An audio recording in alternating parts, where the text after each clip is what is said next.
In honor of my socks have lemons on them. Yeah! We ended the tour, so fuck all of you. I needed socks tonight. So 4-day tour. 4 days. Alright. Tour. It's nothing. 4-day tour! 4-day tour! 4-day tour! 4-day tour! 4-day tour! 4-day tour! This song is called Lemonade.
Hello, it's me, Kevin Vonesper. Welcome to VonPod. Whoops, let me get my background straightened out.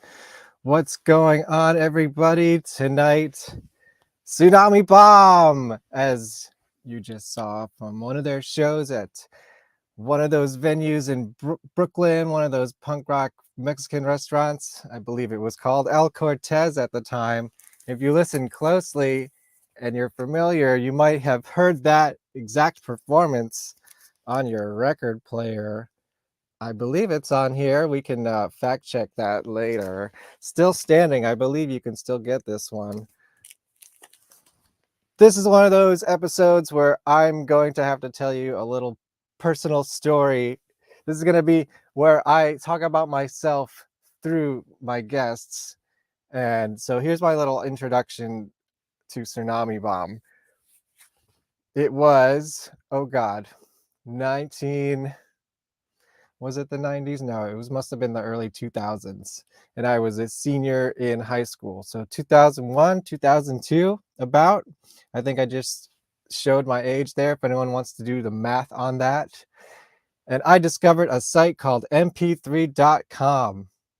It was the social media of music, basically. I mean, MySpace, I don't think even existed yet. Facebook definitely didn't exist, but mp3.com existed, and that's where you could post your band, talk to other bands, find other bands. It was kind of like the great equalizing playing field of the internet for musicians. You could even get them to print CDs for you. I have some CDs from my bands that were printed out by mp3.com. It was awesome.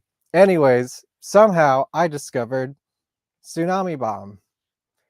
And their latest, oh God, where are my props?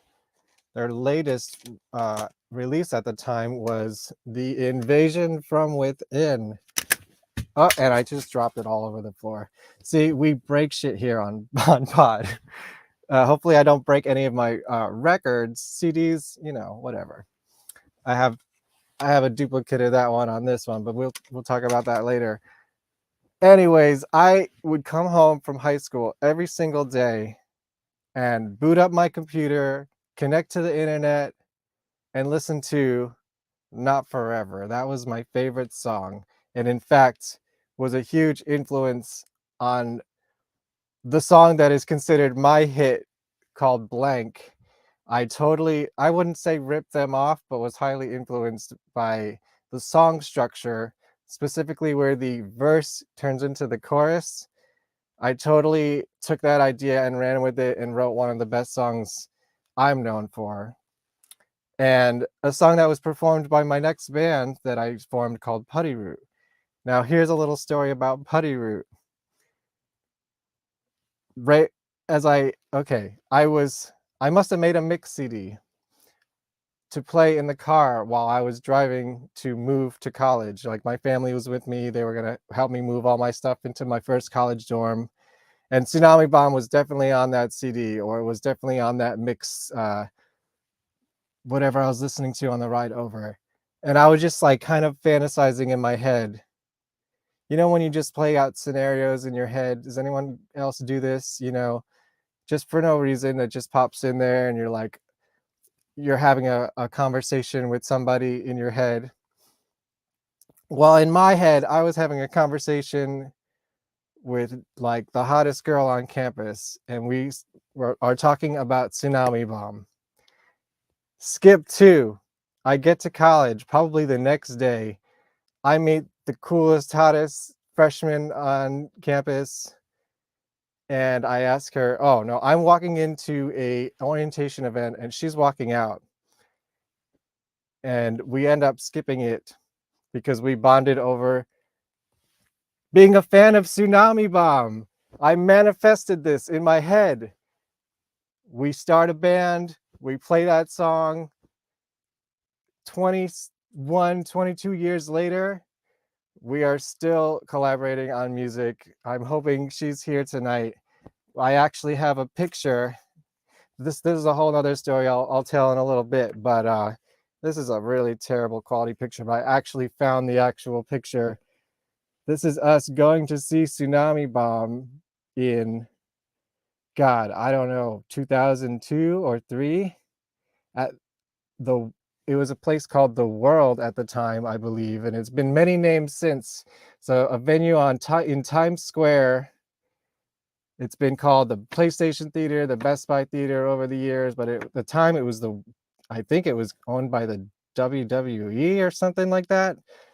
And they were playing there with The Damned, which, you know what? I knew of The Damned at the time, but I was young, and I was there to see Tsunami Bomb. The Damned was just an extra punk rock, you know, cred that I can check off my list. I saw them again more recently at Madison Square Garden with the Misfits, by the way. Killer. Anyways, that's me and Val and her friend with Dom and Gabe. So let's talk to Tsunami Bomb on the VonPod. Hey, guess what? I even updated the intro. So check it out. VonPod. Welcome to VonPod. I've got chicken heads and deli creeps, scary monsters and super creeps on VonPod. You're listening to VonPod.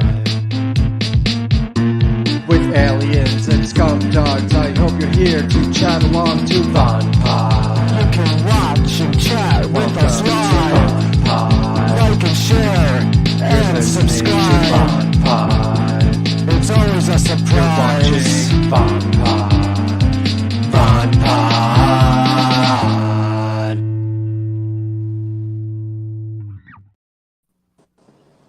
Hello, Tsunami Bomb, and hey, we got another one now. Hello, Kate. Hey, y'all. What's up? What's up? Hi. Hi. I don't even know where to start. How did I do with my little Tsunami Bomb story? It was really good. Have you ever heard really anything good. like that before? That story Yeah. is unique to you. It was very Yeah. unique to me. Yeah. That was awesome. Yeah, I remember that picture being taken. Really? The world. Yes, I do remember that. Tell me everything you remember about that show. I remember that my sister came to visit me on tour, and the band made me park the van, and it took me 2.5 hours to park the van. Oh yeah, I It was bet. done. Here's some pictures from it. Tiger Army was the other band. Yeah. It was a really I was really upset actually that night. I was so pissed.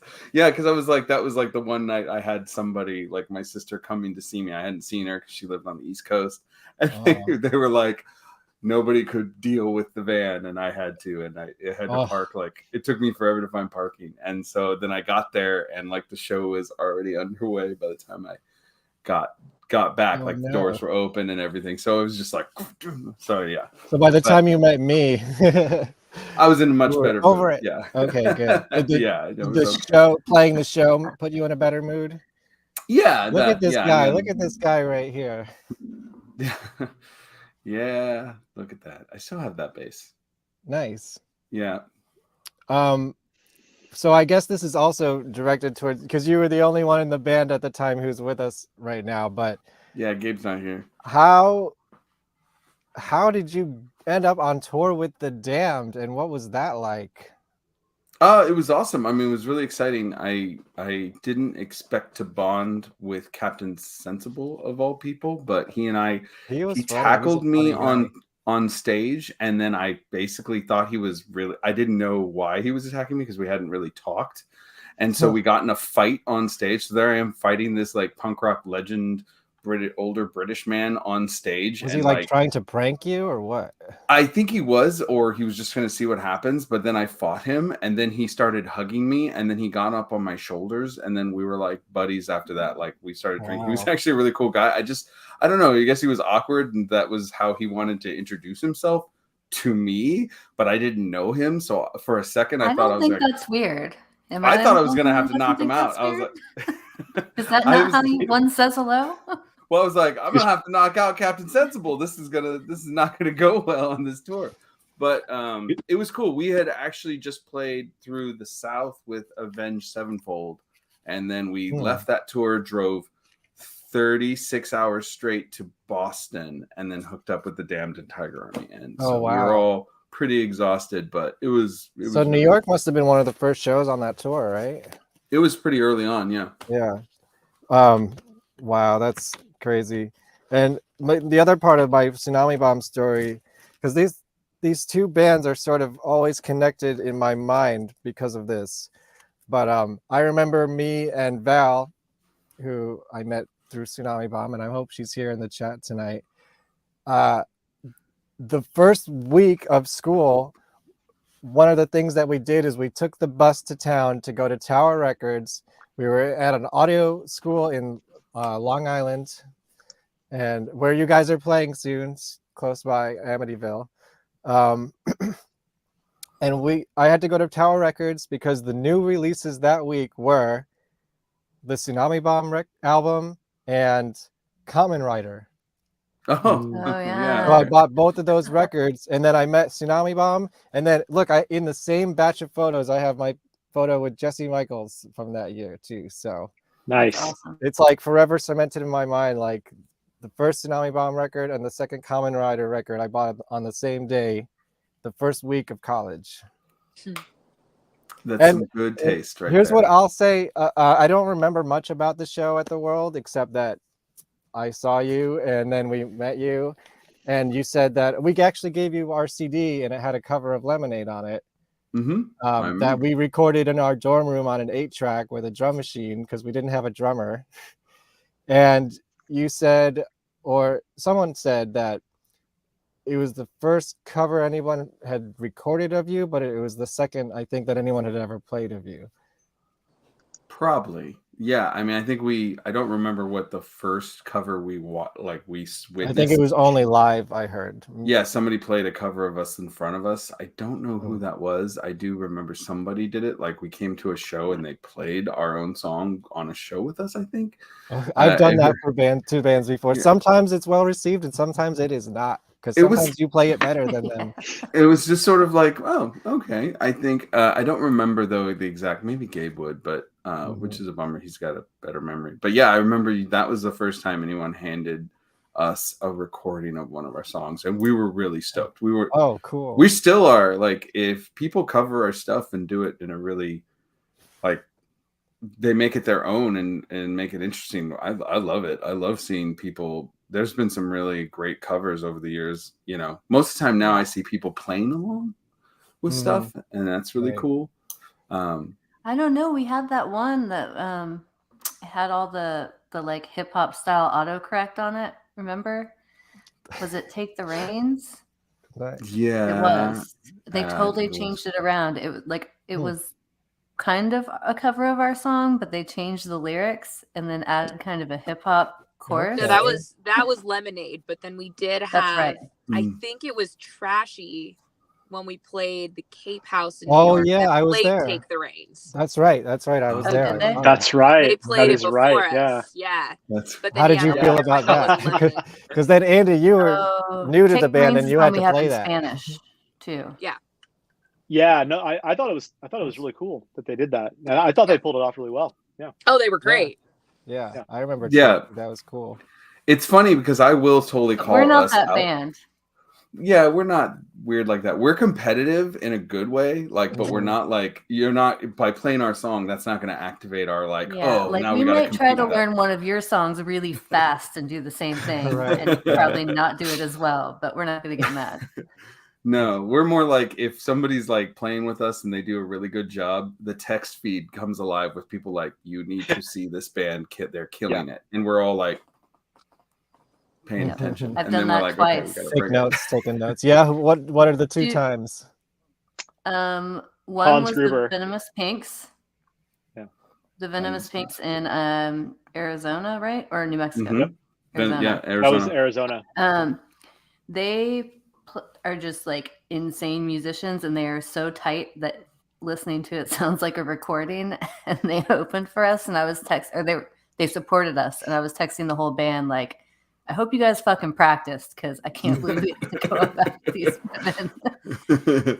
and then just recently we played a ska fest in Austin, right as the tech portion of South by was starting. And there's a band called Hans Gruber and the Diehards, and they're awesome, and they played right before us, and they got horn players. They said the key of the song. And we're like, anyone who wants to come up, play. So all the horn players from all these other bands at this festival come up, and they end up doing a cover of like Shake, Shake, Shake, Sonora, Shake Your Body, Lina, with a conga line like with from everybody, Beetlejuice? the entire audience. Yes. Yeah, Harry Belafonte. And shots fucking fired. This isn't cool. So then you guys went up and played Oingo Boingo, right?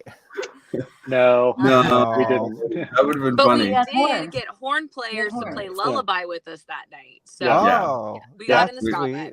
Is there a video of that? There's some footage available. Yeah. I mean, I was gonna talk about this later, but might as well bring it up now. Why does everybody think you're a ska band? Why are you playing a ska festival? Like this book has gone too far. I don't know. Is the next album going to be a ska record? Well, can we talk about how weird of a band it is that our last two tours were with a ska festival and ska bands, and right before it was with Death by Stereo, and both made sense.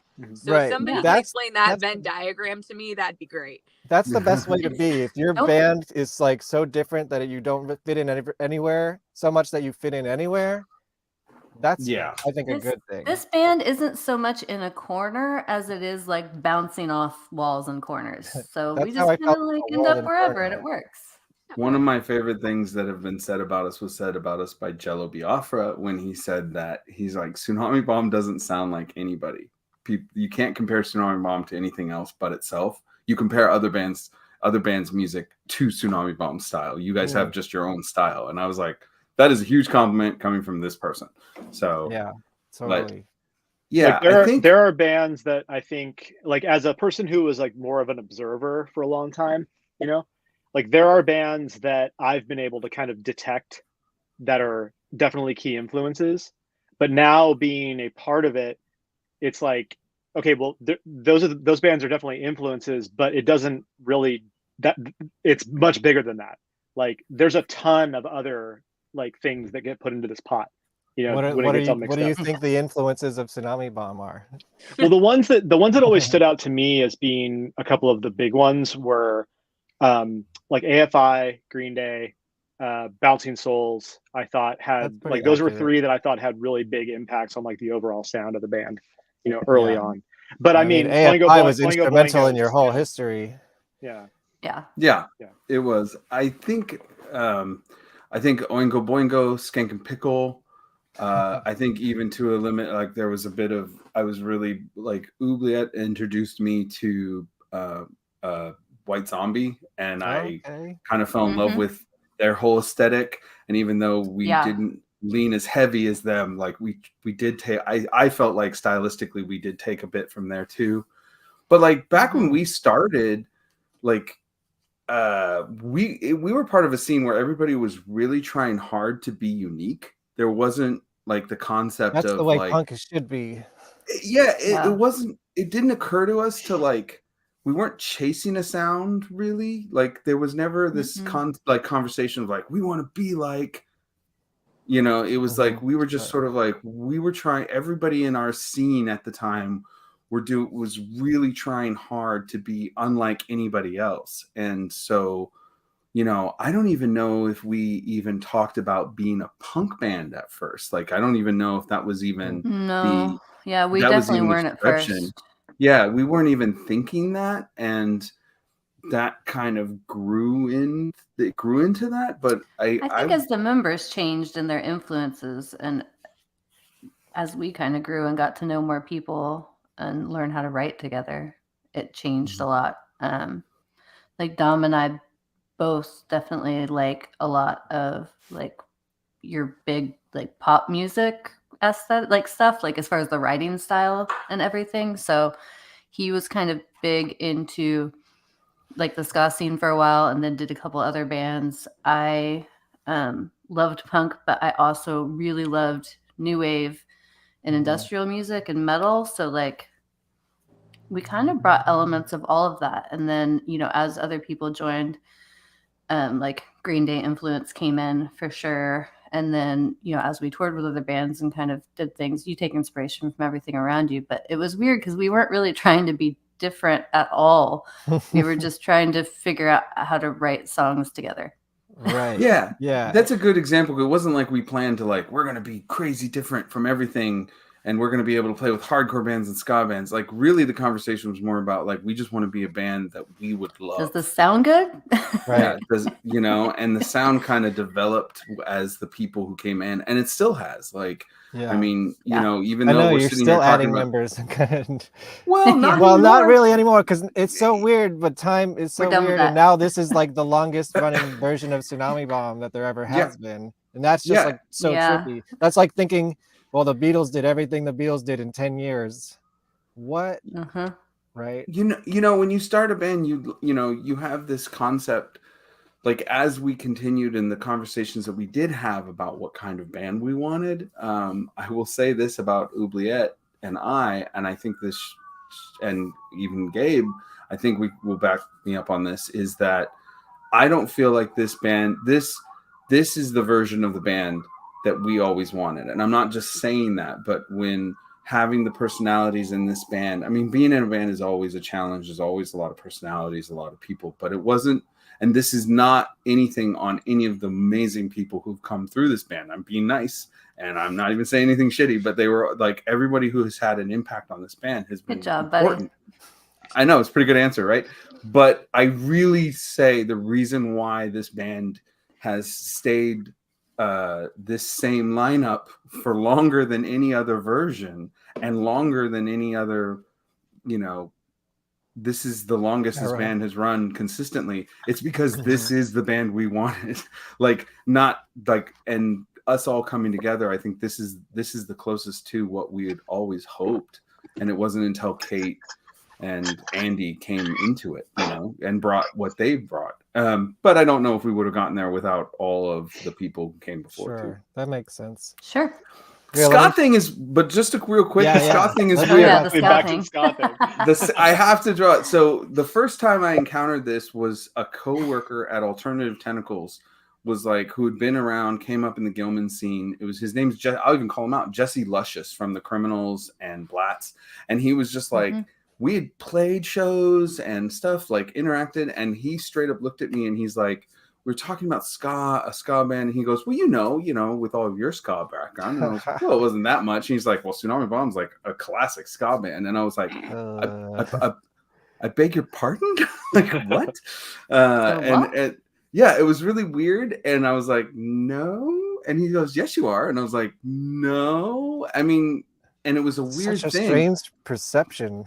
It was. And then we started seeing things come up where there was a reviewer I think it was a big reviewer who said somebody wrote something that was like a big ska band, Tsunami Bomb, and then there would be ska list, and it would be Tsunami Bomb, and I was like, what is happening? And then it became your name does sound like a ska band. The logo is very black and white checkerboard, I guess. I mean, but you don't actually have any ska songs. It's definitely an influence. Maybe 3 days, Borderlines. Yeah, I mean, there's a lot of kind of 3 days, almost Lullaby, more like cabaret. No, that's true. Yeah, we're something calls a classic ska band. Yeah, it's just sort of a thing, It's I think it just kind of became a thing, but the style is a very unique. I never thought of Tsunami Bomb as being super unique, but I realized more and more over the years, I don't really see many people that sound quite like us. And it's because of that. That's the Venn diagram Kate's talking about, where it's how can this band play with a hardcore band? How can we play with metal bands? How can we play with ska bands? And we pull it off. It's because there's elements of all of it, and people in it. Yeah. Who brought that? Sorry. I have a Death by Stereo story too, actually. We all have Death by Stereo stories. Yeah, I know. I think everybody. Not personally, I never met them or anything, but I went blind for a few minutes during a Death by Stereo show. Okay, wow. Okay. All right. It was intense. It was in New Jersey at, I believe, Club Chrome. I don't know if you ever played there in the original run. And it was opening for AFI actually on the Art of Drowning tour. It was the last few shows before they became a pop band.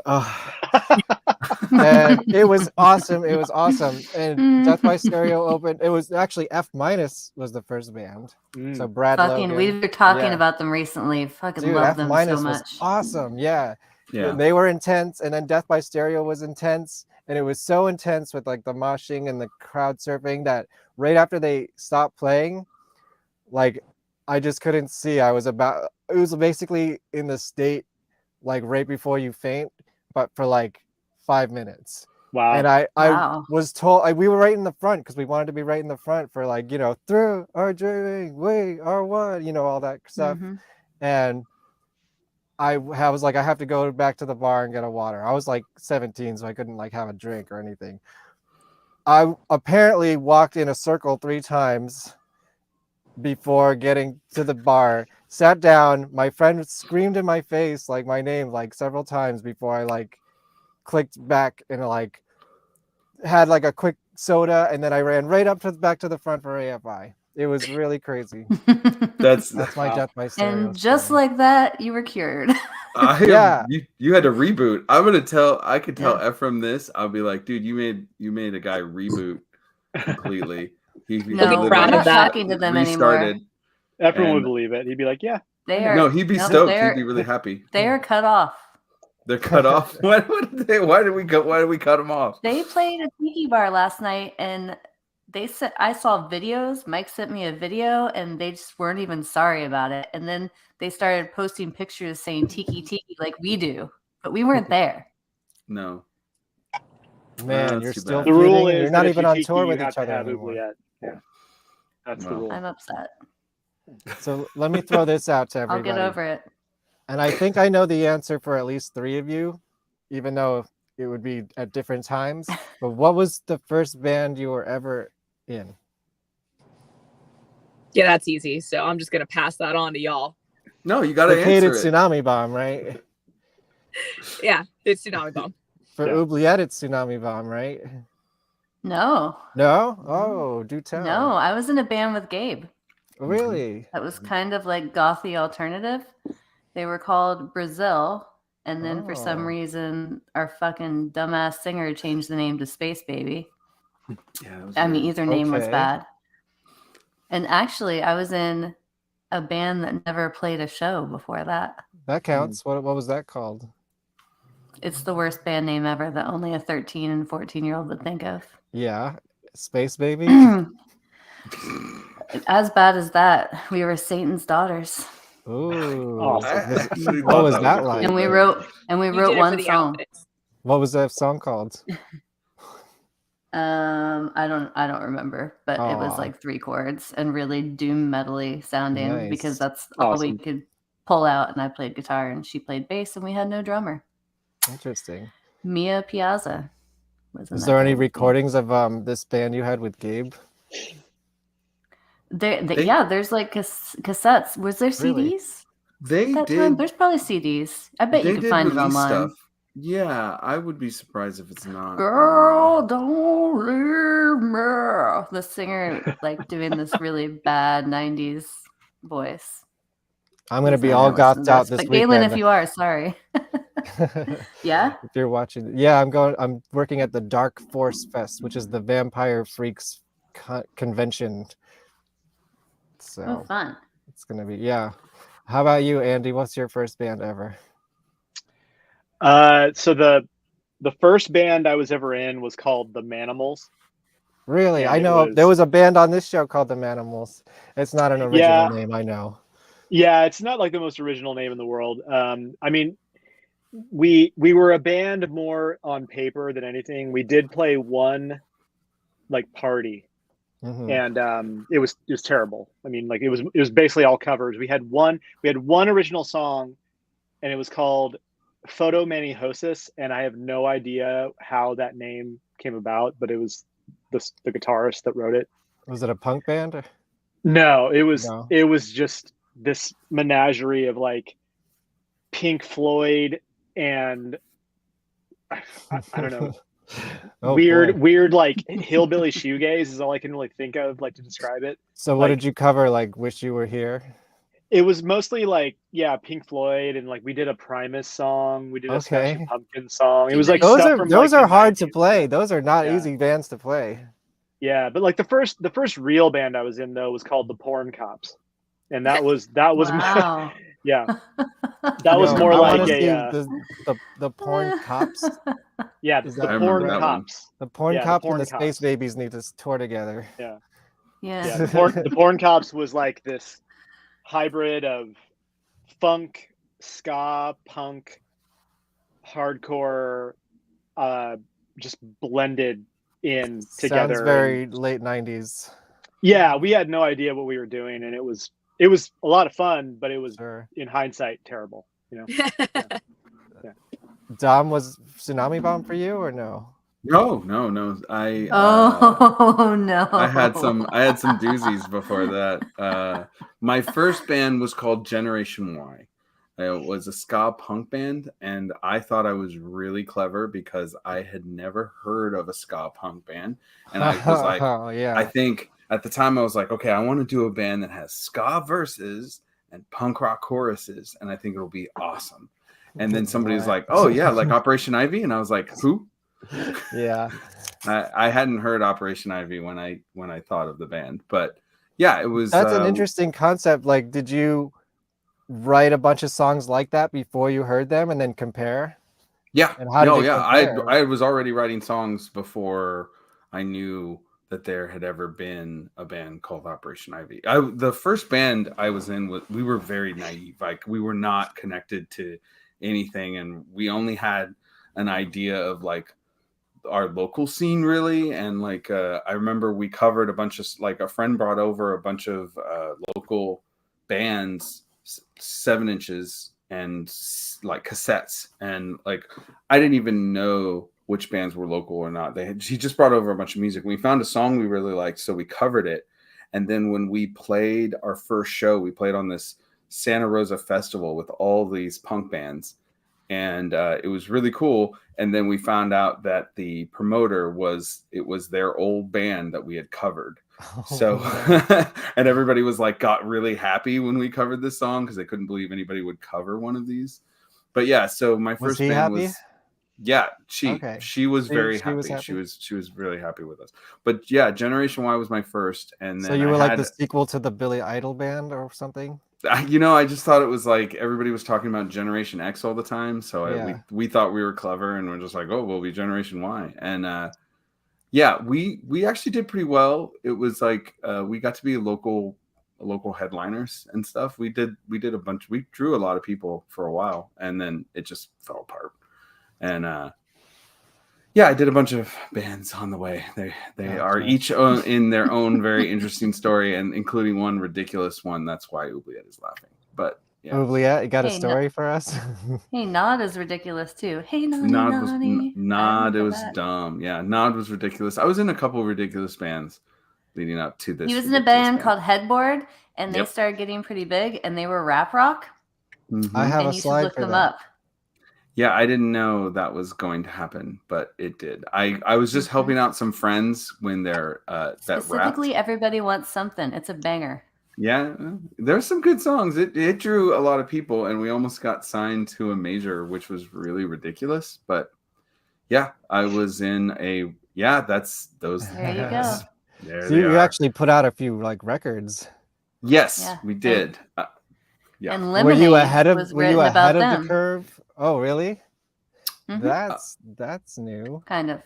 Right? Yeah. Kind of? Yes, it was. Lemonade was written actually about this band because it just went so badly at the end. But yeah, those are the 2 records I was on. What happened was, real quick, is that there was a bunch of friends of mine who wanted to be in the music scene too, so they couldn't play really any instruments, so they created their own rap band, and they had a DAT tape that they would play over. And one time they were funny as shit. They were really funny. They knew they were ridiculous, bunch of white kids, rapping, but they were pretty good actually for all that. And then one show, their DAT recorder broke, and so a bunch of us, and they were like frantically trying, and they had put together the show with all of us, and it was a lot of people, there were a couple hundred kids there, and we were just watching them freak out, and we're all like, stop, we'll come up and help. So like everybody formed this band around them and started playing live. Wow. And then saved the show. And it went so well. They were like, they kept begging us to do it again and again. And then all of a sudden one day I woke up and I was in Headboard, and I didn't know, but then it just kept doing well. It was kind of fun. It was probably my most Motley Crue band. They were just ridiculous. Everyone was being ridiculous. So it wasn't the new metal rap stuff. It was different than that. No, the one thing I think that we really did and affected pop culture was we would play with a band that was also a rap rock band with a full band behind it. And then these really talented, like super talented rappers. And we were playing with them, and they saw that we had this, we would have a singer. She would sing the choruses, like all the hooks over the top of it that they would then rap the verses. And they watched us, and the Black Eyed Peas then added Fergie to their band after playing with us. And we played at least few times with them, and that they didn't have Fergie. And then after they played with us, No, I all of a sudden remember they that, had Fergie singing the choruses, and I was like, you got that from us. And they totally did. But yeah, they had dropped the band. So they owe you some. I don't think they would acknowledge that, but we definitely played with them and hung out with them. Humps. Yeah, they were nice guys. They were really good even back then. So it was funny. But they were kind of underground, trying to like get in signed. the beginning. Yeah, no, they had a full band. It was funny because their band was all like they all dressed like college dudes, wearing like different college shirts, and they were just like it was almost like watching Dave Matthews play behind these like really good rappers, and I was like, what is this? And then they added Fergie, dropped the band, and that's Black Eyed Peas. But they were called Black Eyed Peas back then. So they were trying to get signed to the same major label people that were looking at us. That's funny. Yeah, it was a ridiculous band. But yeah, when it all fell apart, I was already thinking about doing Tsunami Bomb, and I knew that I wanted to ask Oubliette to do a band, either on the side or something. And then Lemonade was definitely written with them in mind. That's a perfect segue, because I want to know, when are we going to hear the tape? Yeah. Oh, you want to hear Oi to March the Sun? 29th, 1998. Yes, Oi to the Sun. It's funny. We said that we Kristen's- weren't really trying to be a punk band, but that first song is called Oi to the Sun. Yeah, I don't know why we called that. I don't know why Was it like a shout out to the Vandals or something? No. No, it was really happy. I still remember it. Yeah. My keyboard part. It was very, and Kristen's pretty song is Alone, which actually you can find online. Recently, a couple women overseas were posting it as their favorite Tsunami Bomb song on TikTok. What? And I was like, I can't believe you found this. Yeah, Wait, Dom, how is it out there? Dom found it too, because Dom found the YouTube one and was like, I can't believe you found this. Yeah, I don't know why. From this rehearsal? No. The first time we played live, Headboard, the band that we wrote Lemonade about, showed up and recorded our song from the board without telling us, and then put it on LimeWire and all the download sites. Wow. Yeah, they were. That sounds like something Glenn would do. Yeah, and named all the songs stupid shit. I still think he's the one that put the Barbie girl cover as Tsunami Bomb. That went. I don't everywhere. know. There was a lot of mistaggings going on around that time. Yeah. Yeah, I don't know if he did that, but he definitely told me later when we reconnected, he was like, he recorded that fully with the intent to make fun of us, and then he was like in love with it. Like he really loved the band, and he posted it because he thought he wanted people to hear it. But originally, and the names that he named stuff, he was actually like, you were pissed. Yeah, we were pissed at the time. It sucked. But yeah, Lemonade's not even there. Like the reason why we haven't posted that is it's not like it's really this articulate, like, oh wow, you get to hear a proto Tsunami Bomb. It's like, no, it's literally like 4 people in a room trying to figure out like what the fuck we're doing and recording it for posterity in case something was good. And those were my weird names of those things that we were talking about. And you hear us talking, and then just like Kristen's like strumming a guitar like badly. I mean, it was just like we had no idea what we were doing. Oh, I'm sure it's not, the gold that everyone would think it is. I trust me, I have rehearsal tapes from my old bands too, and I just hope one day someone wants to like hear that stupid crap. Did any of those songs become Tsunami Bomb songs that you still play today, other than Lemonade? No. Are there any good ideas to recycle from that tape? Which songs were on there again? Lemonade was one of the first songs we wrote that came together, but Lemonade is not on that session. I think Lemonade came out of like the second practice or something, because it was like all these are just like not even. This is just like 1 or 2 people playing together trying to. You hear, all of us like trying to make noise at the same time and trying to find our way with something, and we were not. But like when I say that Lemonade was like the first song we really had, it was like the first one that came together and made any sense. Yeah. Okay. Here it is. I think Boy to the Sun, Kristen's pretty song, Dominic's THX, K's Dominic's THX. What's that? That's not Lemonade? No. Isn't that Dominic's Thanks? No, it was THX. Okay. It's because the sound you were making on your keyboard sounded like the THX sound, like theater testing. Mm. Like that's why. Oh, gotcha. Yeah. But yeah, the pretty song and the slow song, those did make it live. Both of those songs. Yeah, in the first few Kate's shows. looking at this going, yeah, this is terrible. Like, I don't care about any of this. No, in all Don't worry, fairness, we'll I'm get to trying to modern figure out day some Tsunami technical Bomb too. difficulties in my car. Y'all Okay. are great. Like, keep that going. Oh, Don't worry, we're gonna get you in here, Kate. It was rough though. It's not nearly it is definitely not the goal. Like I listened to it. I love recently. archive stuff like that though, so I would let that's why I asked. I love just like hearing all the outtakes and I wish if the I next love a one band. was on there. Yeah, like later we started making more sense, but yeah, I wish the others were on there. But yeah, it was pretty funny.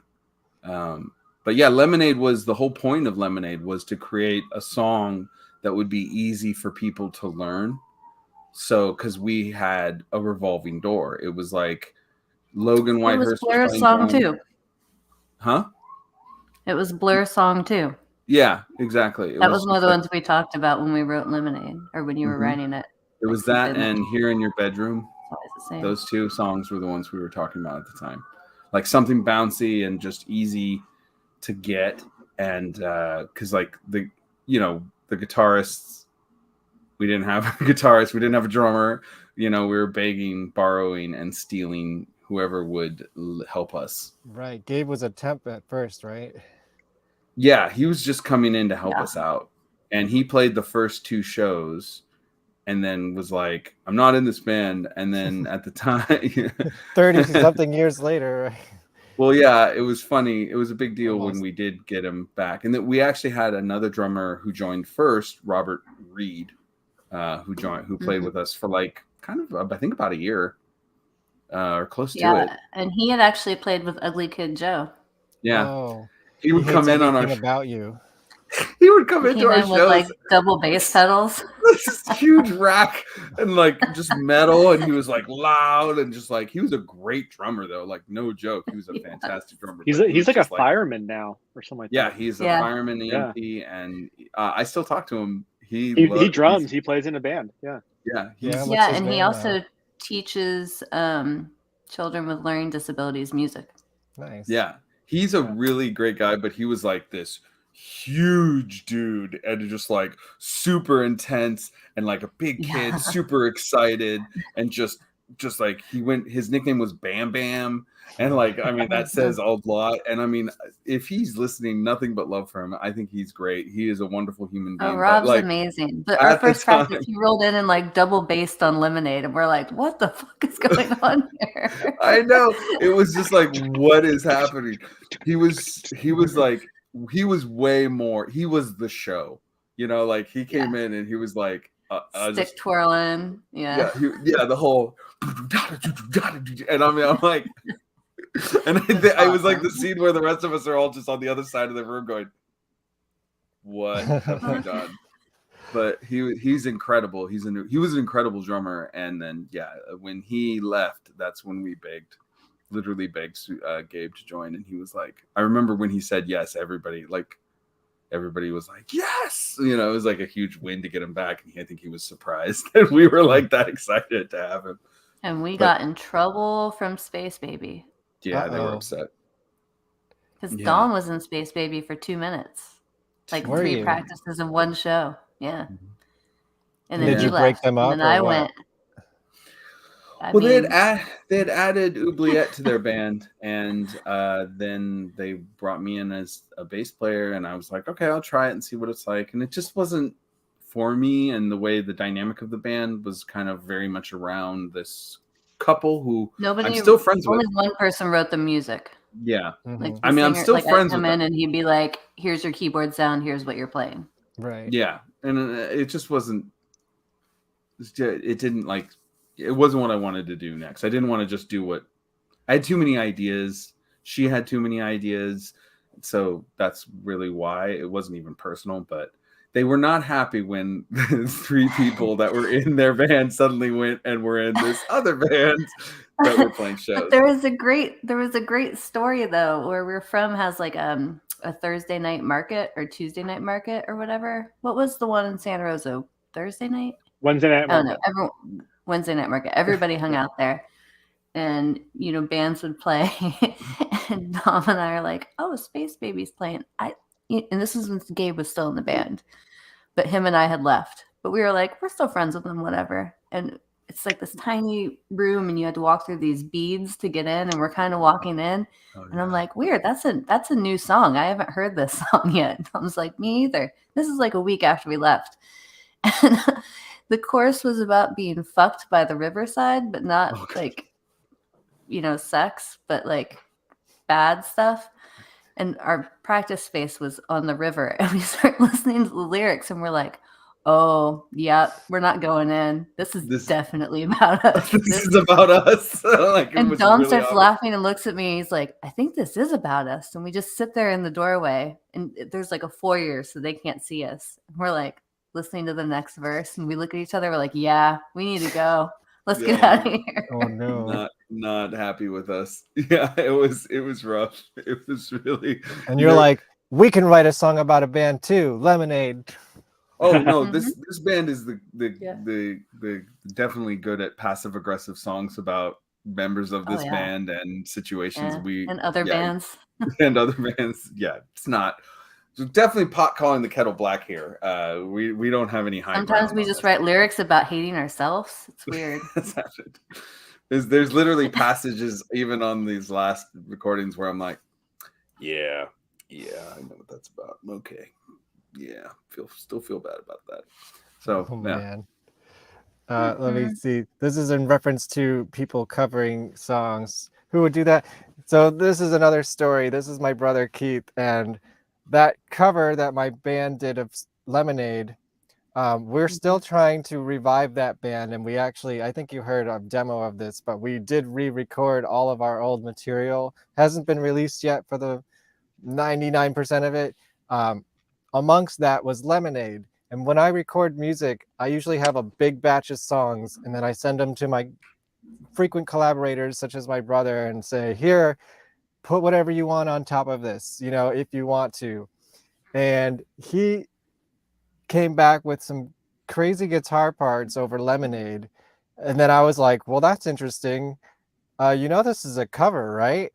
He had no idea. So he just approached it as if he was recording one of my original songs that had no actual parts written for it. So we never got to finish that cover recording yet, but I do have a recording of my band in 2002 playing it if you want to see it. That was amazing. So I don't know if this is going to be more embarrassing to you or to me. It was okay, but again, I feel you with the DAT machine, because we had a DAT machine, or at this show I think it was actually a CD with our drum tracks on it. It was not so I never want to do that again. I hate playing to a track, at least without a live drummer. With a live drummer, it's fine. But anyways, that's a whole nother podcast. This is me and my band from 2002, Putty Root. We're like 17 years old about.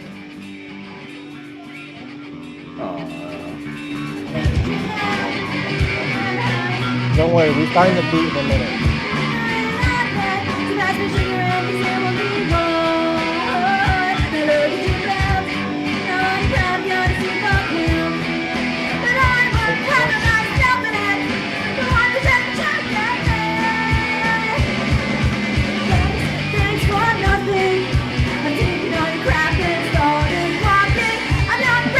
Holy crap.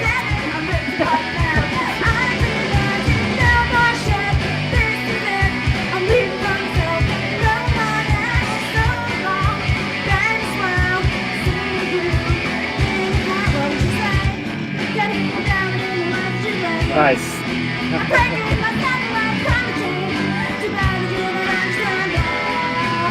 Oh, yeah, that hair in your face. What's that? Is it too loud? They have that Behringer bass. Yeah, My Steinberger? or Steinberger, that's right. Yeah, I still have that. It's right over here.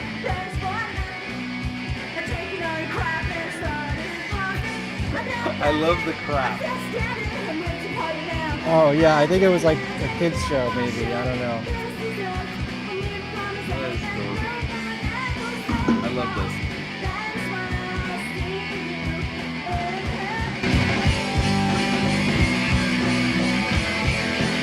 You look like Trent Reznor in the back. Yeah, I was a little goth. I still wear that fish nest. I'll probably wear it this weekend. You know, I'd love to hear like a 9 Inch Nails-esque version of this song. Like it, I don't know. Yeah, we could do that. I would have never thought that this song would have the impact it has had. Yeah, why is it this song? And I guess this is connected to another question I wanted to ask, which is like, what are the songs in your set list that you just have to play no matter what? Obviously, Lemonade is one of them, right? This is something we have to deal with a lot. It's kind of a struggle because there's a few that are like every time we start dropping one, like there's somebody comes out of the woodwork and is like, you're gonna play this, you're gonna play Russian roulette, right? You're gonna play Russian roulette, and it's like, seriously, okay. Yeah, it's not forever for me. I would say, yeah. See, and I would say that the for sure ones are the kind of singles, like the Tsunami, like Lemonade, Take the Reins, Say It, Dawn. That's like a 20-minute set already right there. Invasion. Yeah, Invasion is one that gets, Invasion. Russian roulette. We get a lot of like people like as soon as we think we can drop it, people start. I didn't know that was such a hit. We have Me a guy. neither. We have a guy here in the Bay that just demands that we play it. Yeah. I mean, and then there's like I don't know, a lot of I will say it definitely seems that people who love Tsunami Bomb have their particular favorites. You know, it's like, you know, it really grabs people. Like I think that Lullaby is another one that I see people singing when we play it, and you know, they've really reacted to that song. It's interesting. I mean, everybody has different ones they like, and we try to accommodate as much of them as we can. We try to revolve stuff, but there's only so much time. Right. Yeah. You know, and then like Oubliette on the last run was like, okay, let's move some of these songs out and then play some different ones. And then all of a sudden those songs came back in. And she's like, why are these songs back in? And I was like, I don't know how they got back in. But yeah, we're not good at it. Like it's not like you're playing like 90-minute sets. Yeah. No. Yeah. Like the longest I think we get is an hour. Right. Most. Yeah. And you pack that hour. I know, I've seen you do it. Yeah, like we'll do like 20 songs. Yeah. We go full hard. like runaway train when we play. Like we our strategy is usually to try to do like blocks, you know, of songs where we tie them in. So you know, I think part of the reason why some of the songs haven't disappeared from the set is because some of them just make sense, and we've made them make sense to flow in and out of each other, you know. And on top of that, there's groups of songs that the band has yet to perform live since the band's gotten back, and to go back and learn them in this iteration of the band would be a bit of an undertaking. It's not that we won't do it, it's not that we can't do it, it's just more like we just haven't gotten around to it. So that's punk rock for you. Dude, actually I remember at that show where I saw you with the Damned, one of the only things I remember about seeing the Damned was Captain Sensible. He was like, we're a punk rock band. Yeah, we're gonna play every song we fucking know. That's funny. Yeah. And they probably did. You know. And the songs aren't that short, so it's not we have a bunch of 30 seconds, like 1 minute songs. But yeah, 20 songs. I think we have like 1 minute song, like Breakaway is like a minute, it's like under a minute. Yeah. Oh, I love that. Yeah, I think that's the only one. Yeah, we do. Generally, it ends up being about 20 songs in an hour. So far, that's as good as we're gonna do. And then when the new songs start coming out and the new recordings we're getting ready to do happen, I don't know what we're gonna do. I want to talk about that, but now Kate disappeared. I was like, Yeah. finally, it's time for think her she's to having join the connectivity issues. conversation. Yeah. Well, let's hope she comes back. She was you literally bored her by talk of the Yeah, early she was- days. She's like, She's like, enough Like, of this Ugly Kid song. Joe, Oh, I'm outta here. awful. Yeah. Yeah. Let me play this. She This just is- screamed boomer and turned it off. Yeah, I know. It's like, Oh no. Ugly Kid Joe. Boo. Yeah. No. Cats in the cradle and the silver spoon. oh wow. I think I saw Whitford Crane in a different band once, and they were not well received, and they opened for Cold Chamber at the same venue, The World, I believe. That's so crazy. Oh my god! I just It's saw Robert. that Andy Diavino. Rob's here. Diavino's Yep. saying My mom- hey. my She's mom his called beer him in. manager. Your mom. I Hello. saw your mom. I see Welcome. Andy, our old Yeah. manager. Tsunami and I mom see is here. Robert. Wow. Reed. That's it. Look, and his icon is a drummer. Of course it is. We were talking about how you were amazing. Wait, this and isn't were you? Overwhelming. You are an overwhelming Tsunami mom drummer is and here. amazing. Oh, so, your mom's Is giving this the- requests. I Say- know. And she, really, Phosphine? That's the one you want to hear? Really? Yeah. Wow. She's got the You new can- album You can stuff. It's like a text deep me cut. privately, mother, about requests. Yeah. This is the You request got an line. end. Andy does have his guitar. No, just kidding. I do. Yeah. Here, I was gonna play this. This is from the first show that you played in Brooklyn as a revival, and it's already 2017. How many years ago was that already? 6 years ago. God Six. damn. And Wow. I think this is one of the first times you ever played this song. Well, we didn't, but now we did. Well, I just promised you a second new song. And this is a sing-along. So I expect everybody to I sing along. actually- It's super easy. I think this song's really great. I think this is like the closest to the original Tsunami Bomb, like the new material We has say it like has 15 been. fucking times. So This just, is making me want to cut my hair off. follow our cues and bear with me. Your hair looks cute then. Yeah. It looks cute now, but it looks cute then. You're really good at that. Wasn't this like one of Andy's earliest shows with us? A non-fiction Yeah, I song think this about was my what's first going run on with you right guys. now, so I won't get any more into Look it how- than that, but take it as you will. Babies. Yeah, nobody here had ever heard this song before, including myself. So The crowd at this show is so great, though. yeah. This is a great show.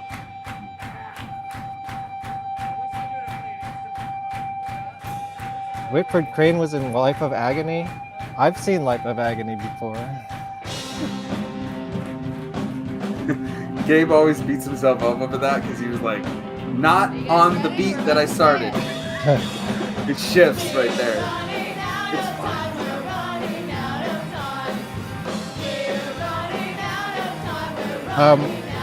So I guess let me ask you this while this is playing. Like, how was it different coming back? I mean, had like the punk rock scene changed, or was it kind of like just the same thing in a different era? Everybody has fucking cameras on their phones. Yeah. Yeah. There's no way to edit anything anymore. Yeah. All there. That was the biggest difference for me. It's like you had to wait for people to scan pictures and like upload them on their like blog or whatever, like their review. Now it's like you're not even done with a song and people have already Yeah. posted every little part of you online. Yeah. Which is great. I guess that is definitely a difference.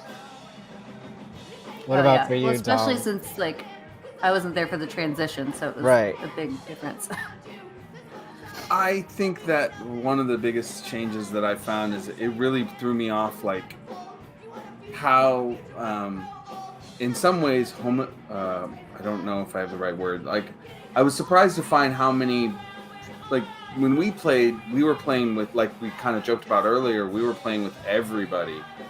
We would show up and it'd be on a metal show, we'd be on a ska show, we'd be on a punk show, and then we came back and everybody was trying to set up these very like samey shows. And then with us, the way that took effect was most often we find ourselves put on, which is nothing wrong with this, but like it was all like female fronted bands. Like they found whoever they could find in the scene, even if no matter whatever level, they're like, okay, here are all the female fronted bands to support Tsunami Bomb. And it was like, okay. We're just a band too. I mean, I was glad to see them because back in the day there weren't many, but Yeah, and the ones they put us with were not good.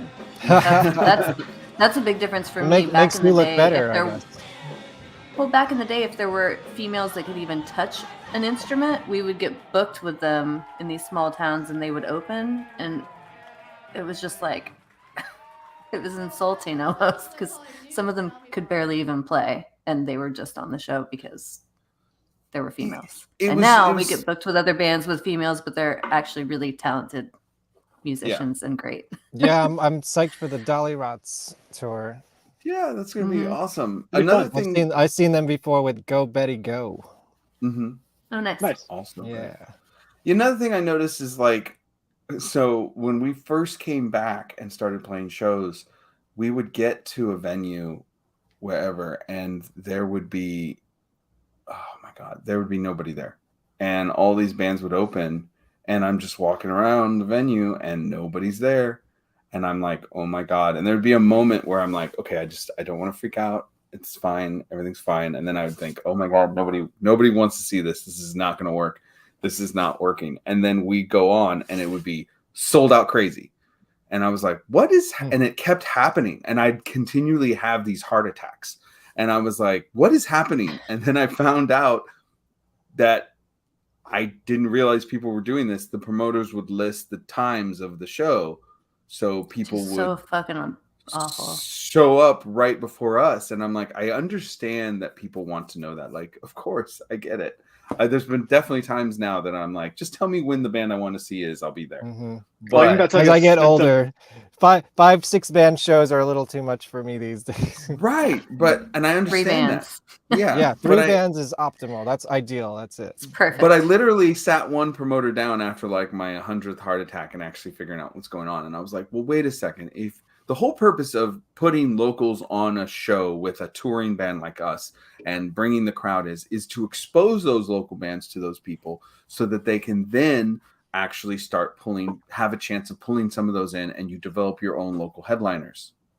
And if you post the times, then there's no chance of those people seeing those early bands. Like some of these people who would come later, they'll come later, but they don't know when, so they're going to come around the time. Like they'll probably come at like 8 or 9 o'clock or something, just to try and make sure that they are there for I'll usually catch at least one of them.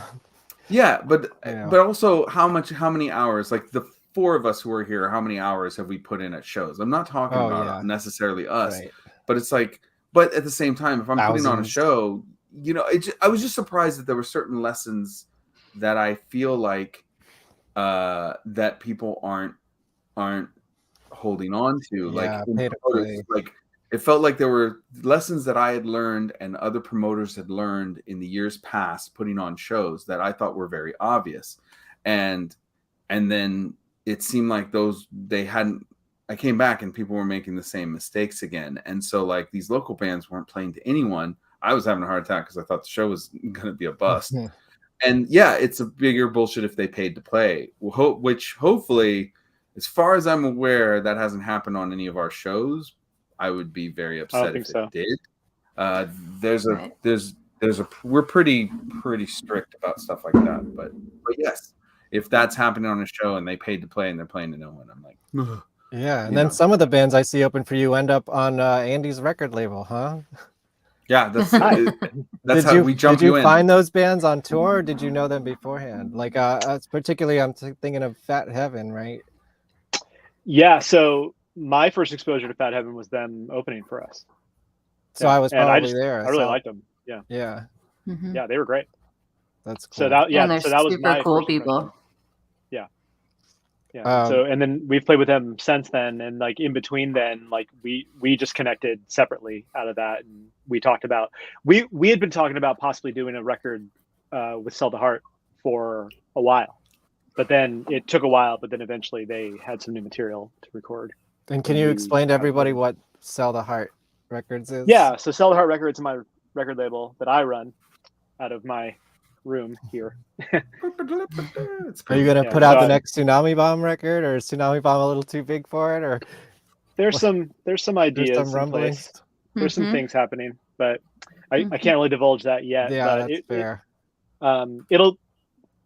there will be something that'll be Tsunami Bomb with Sell the Heart Records, but I can't say what it is at this point. Ooh, teaser, you heard it here first.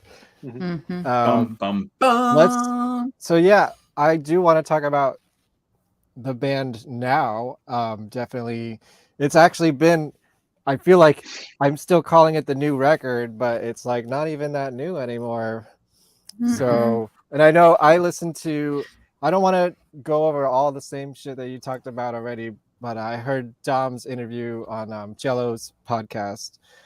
And I know you described the new material on this record as sort of like playing it a little bit safe for you guys, and now the new stuff is kind of like Tsunami Bomb let loose.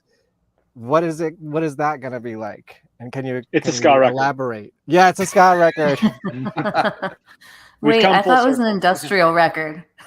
I could see. I thought we were playing industrial metal. influence. I thought we were playing thrash Yeah, what the metal. fuck? That's what I thought was going on. So thrash clearly, industrial ska record. Got it. Yep. It makes the We're most all sense. just gonna do our thing. Doing our We're just gonna thing. get into a studio, Put it all together. blindly, separate. Like Gabe's gonna lay down drums, and then individually we're And gonna then go you're into gonna different remix the studios. drums industrial style, like Martin Atkins and Pigface.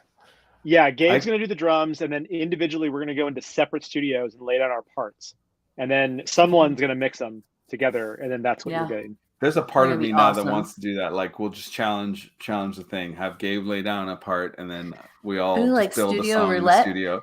Yeah, and just There you each go. one of Yeah. us has to That's bring like a it nice along. experiment. Yeah. I If it didn't cost us money, it would be cool. Right.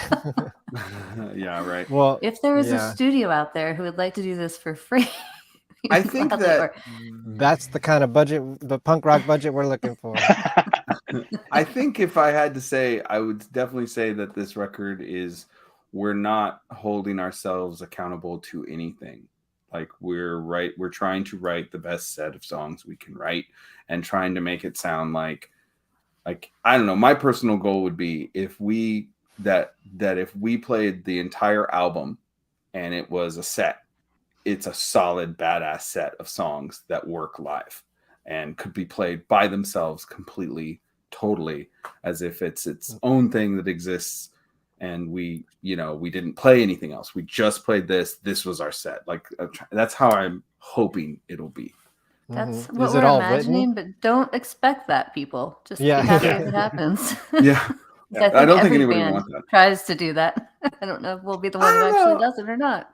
I don't know. It's like it's hard because like some songs, you write these songs and you think they're going to be great and you're all excited about them, and then they don't always work out the way you want, or you're trying to identify what you have to accept that maybe you wrote something that the others are just not grabbing. Like there's been stuff like I've been excited about, it just was like dead on arrival with the others. They were like they just didn't feel it. But then other stuff that I was like, I hope they like this, and then it turns out like the others love it. And so, we're just looking for the ones that have the biggest impact on all of us. And that is hard to do. That is there are songs that I think deep in your heart believe are going to translate well live, and then they just don't, no matter how hard you try. And like the whole band could be like totally on it, sounds great, but the audience just is not, it doesn't affect them the same way. And when that happens, it's kind of deflating and it sucks, but it's just the reality. And so to Dom's point, like, I think in an ideal situation, like we could take this next batch of songs or any batch of songs we do and just, it would translate super well live, but we know that we're going to have to kind of see how it goes, once they're out there in the ether. Yeah. Well, I think too, just having a band that has such like a lineage, and I'll be the first to admit, like, I mean, when I saw Cyndi Lauper live, like there was only a handful of songs I really fucking knew because when I was a giant fan, that's what I listened to. And I think no matter how good some of our new stuff is that we write, there is still going to be a percentage of that audience in there that's just going to want to hear those nostalgia songs for them. And they're not going to give a fuck about anything else. But I'm okay with that because I just have a lot of fun on stage. So, and I like the music, so I'll just, it's cool. But it definitely is deflating. We had a show this last run where we incorporated one of our strongest songs I think we all feel off the new album as part of the encore. And like the audience just fucking stopped. And, like, stared at us. Yeah, that was like, it just didn't have the impact we had hoped. It didn't happen. It did not happen. And I ended up hijacking the end and just starting Invasion, even though we said we weren't going to do that, because I was like, nope. Like, I'm not going to let this happen. Like, I mean, we did play another song after that before that helped it, but even then I was like, we need to add something else because I need something to make my ego feel better after being having everyone stare at me like I'm a maniac. Yeah, they're merciless. But yeah, I mean, everyone's faces were just like, what the fuck song is this? And I'm like, okay, none of you have heard the new album. All right, let's go. Like oftentimes when you go see a band like live, you know, especially when they have new material, depending on how egotistical the band is, like they'll usually put newer material kind of in the middle, right? So they'll start with like the bangers that you all know. They'll end with the highlights that everyone loves that they want to leave on a high note with. And then like they'll kind of pepper the newer songs in the middle, you know? And I think that that's a reasonably good strategy for any band to do. Sure. Because otherwise, it's like if we were to come out and just be like, we're playing the brand new record live, like from start to finish, and that's it. Like I have a feeling people would be like, nah, it's cool. We'll catch you next time. What are you, the Smashing Pumpkins? Well, exactly. Like, I was just thinking Billy Corgan, you know, like Smashing Pumpkins, you know, because that's something that he would totally do. He has done that. Yeah, he's like, here's the new album. You want the hits? You gotta wait an hour and a half first. When I said, and when I said like play the album, like the whole thing, it's not gonna be the plan clearly, but it's like the attempt is, the approach is like, do we have everything we need on this album to make for a really impactful show? And I still think, and we're being hard asses about it too. Like, we have a lot of songs that have come a long ways, and we're like, nope.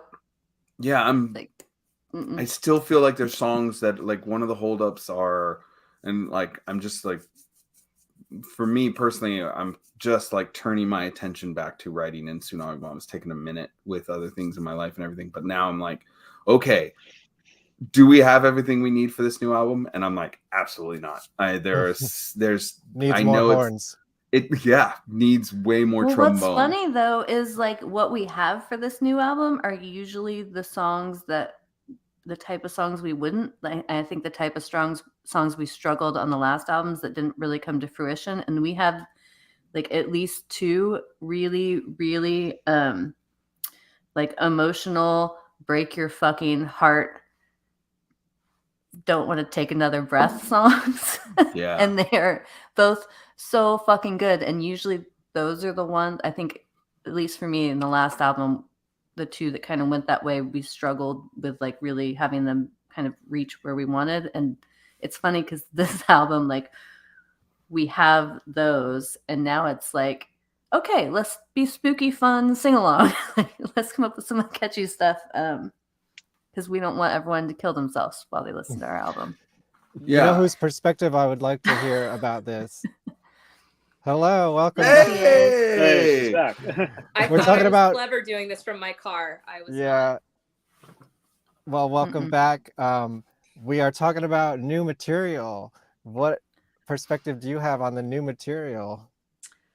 I mean, I'm not sure what we covered yet, but I'm really excited about the new material. I am. And I think more than anything, this feels like the freedom and kind of a break free for the five of us. I don't know how much you guys agree with that, but the last record, I think we did such a good job of navigating so many other external things, you know, whether it was like the first record back or three very different previous records to kind of all make sure that there were nods to, or Andy joining the band 2 years into that initial writing process, and how do we then actually make it a real album? And I think this time I'm just really excited that this one feels like it's the five of us, like from front to back, all at once, all on the same kind of wavelength. And, you know, I know for me, I have even kind of a semblance of what the fuck I'm doing.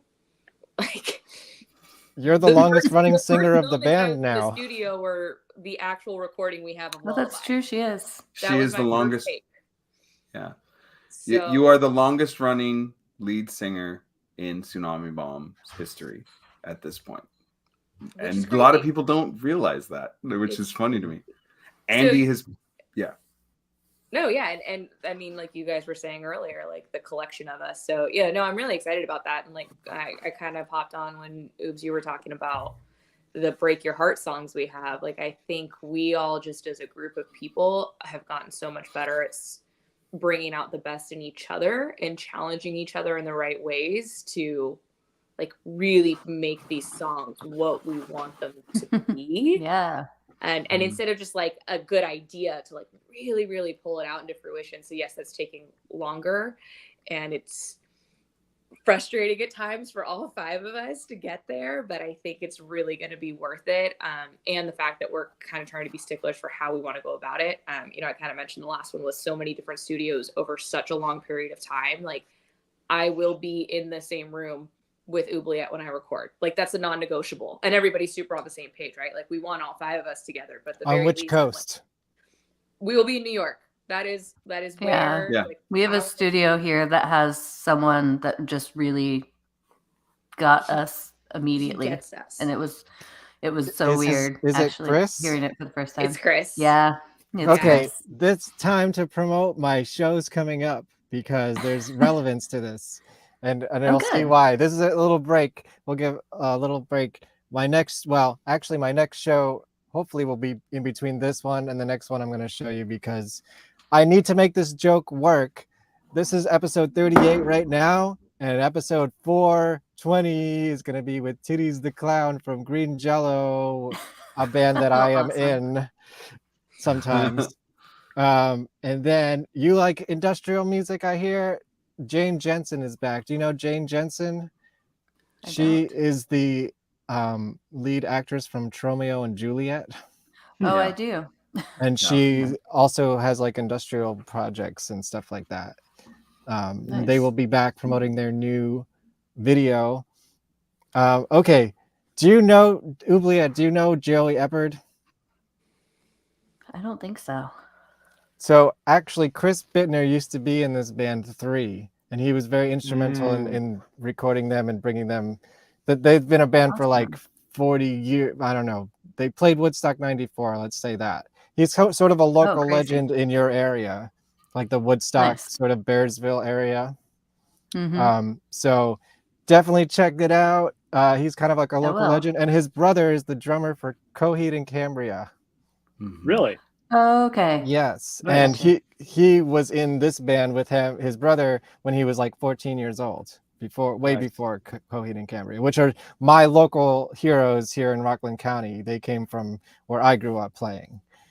And so anyways, that was related to you and the people who helped produce your records. He was in that band. So he's gonna be part of that story. And then you ever heard of this band Splashdown? I've heard the name. That's heard of Shinedown. No, definitely not Shinedown. Definitely not. No. Not here on the VonPod. One of the best records that never came out. Trust me on this one. You're not going to want to miss this. Check it out. Anyways, you gave me the perfect segue for promoting my new shows. Here's a question I wanted to ask. So, Dom, you also have another band now, Loud Graves, right? Yes. Yes, because I'm a glutton for punishment. Yes. Is there a way to differentiate what you write with them compared to what you write with Tsunami Bomb? And what's the difference there? The difference is the people. The people make it different. Like, no, I mean, it's like really. If these guys don't like the song, do you give it to the other band and vice versa? No, actually, I haven't at least yet. Though I do specifically Lullaby. sit down. I sit down. Yeah, you did steal Lullaby from a project that I wanted to do with Andy, but yeah, basically, generally speaking, when I sit down to write songs for Tsunami Bomb, they stay for Tsunami Bomb, and if I write songs for Loud Graves, they stay with Loud Graves. But I approach writing, my goals with that are always pretty much the same, and it's the work with the bands that change how those songs sound and how they evolve out, and it's their work that does that. So the writing my writing is very collaborative, but it goes through the filter of these people here, and so that's what helps define that. But I mean, I will say that Tsunami Bomb, like Loudgraves, is still kind of finding itself and exploring who it is and the style of writing, whereas Tsunami Bomb is a little bit more secure in its sound and how it is. So when I write stuff, I can literally say like, well, that sounds like Tsunami Bomb, you know? So it's like, I tend not to I wouldn't give that over to Loudgraves because it's like, this sounds like Tsunami Bomb and this belongs to Tsunami Bomb. But when I sit down to write, like usually it's not like I do anything too different, at least at that starting point. But yeah, it's not interchangeable by any means. It's like, but I think that if I took a Loudgraves idea and I gave it to Tsunami Bomb, by the time it was done, it'd be a Tsunami Bomb idea, you know. But it would, you know, but it's now that I really think about it, it's like, you know, when the songs I haven't taken one like, okay, well, if you guys don't like it, they get it. Like, nah, I haven't done that, which I guess I could, but like it hasn't happened. Loudgraves is still kind of finding its way, and I am enjoying that process. But yeah, Tsunami Bomb is a little bit more defined. It even in my mind, I'm like, yeah, this is Tsunami Bomb. That's fair. Hear it. Let me throw a curveball at you.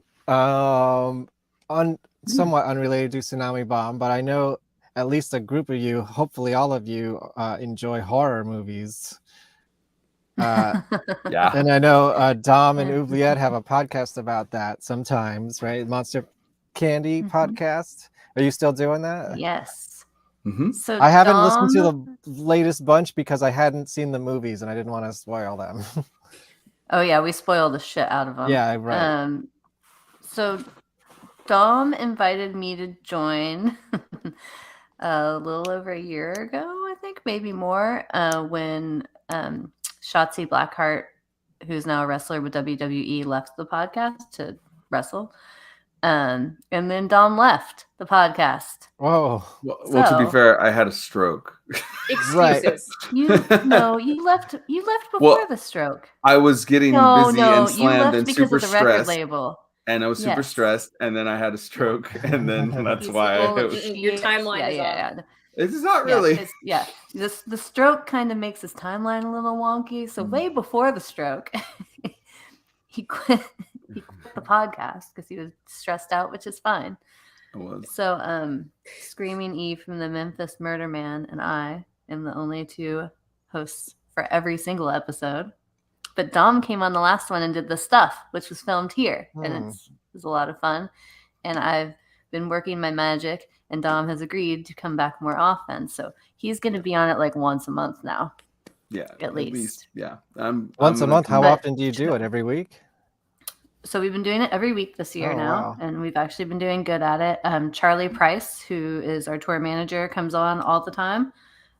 Mike Terry from the Jukebox Romantics is one of the co-hosts sometimes. Our friend Money Mills does as well, and then various other people we've brought on.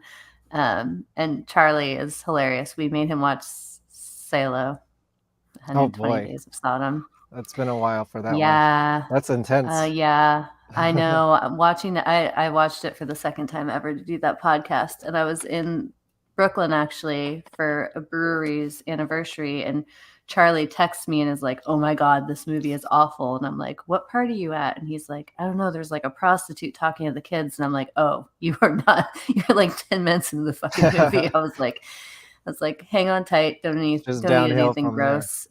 I just kept texting him, "I am so sorry. You picked the movie. I would have never done that to him."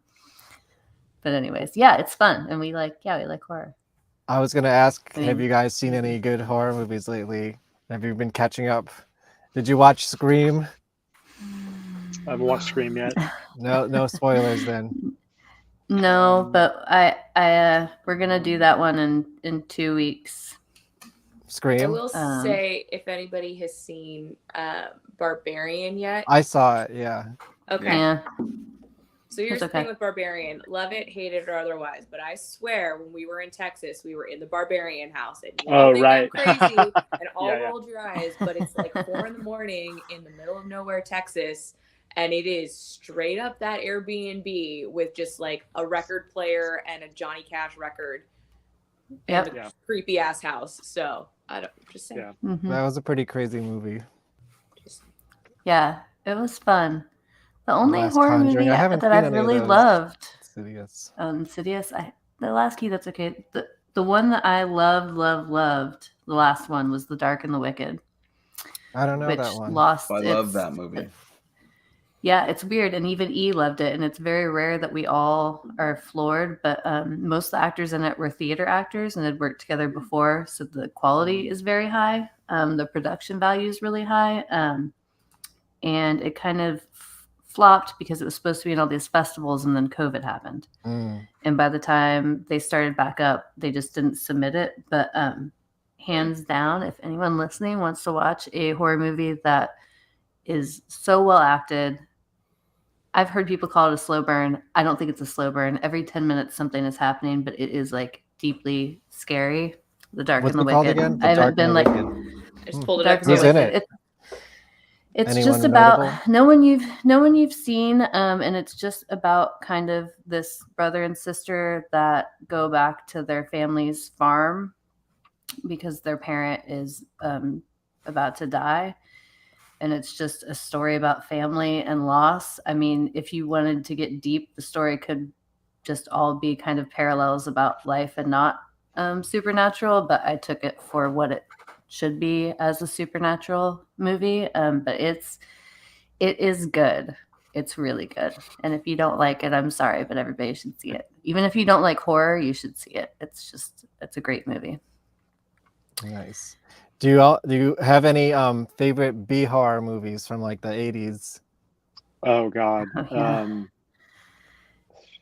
Yeah, Sorority Babes and Slime Bolorama, classic. Oh my God! Do you know where I'm going with this already? You must. No. Maybe subconsciously. Really? I'm kind of psychic right now. It's been happening in the last 3 days. She's in Nobody her knows psychic where No. this is going. No, it's so stupid. Yesterday I was making Oh, are fun of you how going people to, say Ibiza, like Ibiza, and then somebody on TV did the same thing. It's weird. Something Are you- creepy's going on. So maybe Are I you know. pointing towards Maybe I do the know. band's Warped Tour No. Slaughter movie? No. What's that? Are you Oh, in it? you don't know about that? Punk Rock Actually, Holocaust? I have. I think Punk Rock Holocaust. I have that's heard of yeah. it. I don't know if I ever actually saw it. Were you on the Warped Tour at that time? Yeah, Are Tsunami you in Bomb that We aren't movie? in the... Yeah. Yeah, Dom and Gabe and the rest of them are. I actually Yeah. didn't Yeah. know The rest that. of the other people. Yeah. Oh, Yeah, shit. we It's were like running in it. That's not where I was going with this, but I'm glad that we got here. Do you recommend it? No, it's terrible. No. I watched it. Like Bands- I tried bands watching it aren't the very other good day. actors, It's awful. Yeah. Well, I No, was but where are you gonna going? promote my documentary project, which is about the guy who voiced the imp in Sorority Babes and the Slimeball Bolorama. There you go. Okay, that's And amazing. if you like horror movies, I'm glad we could help.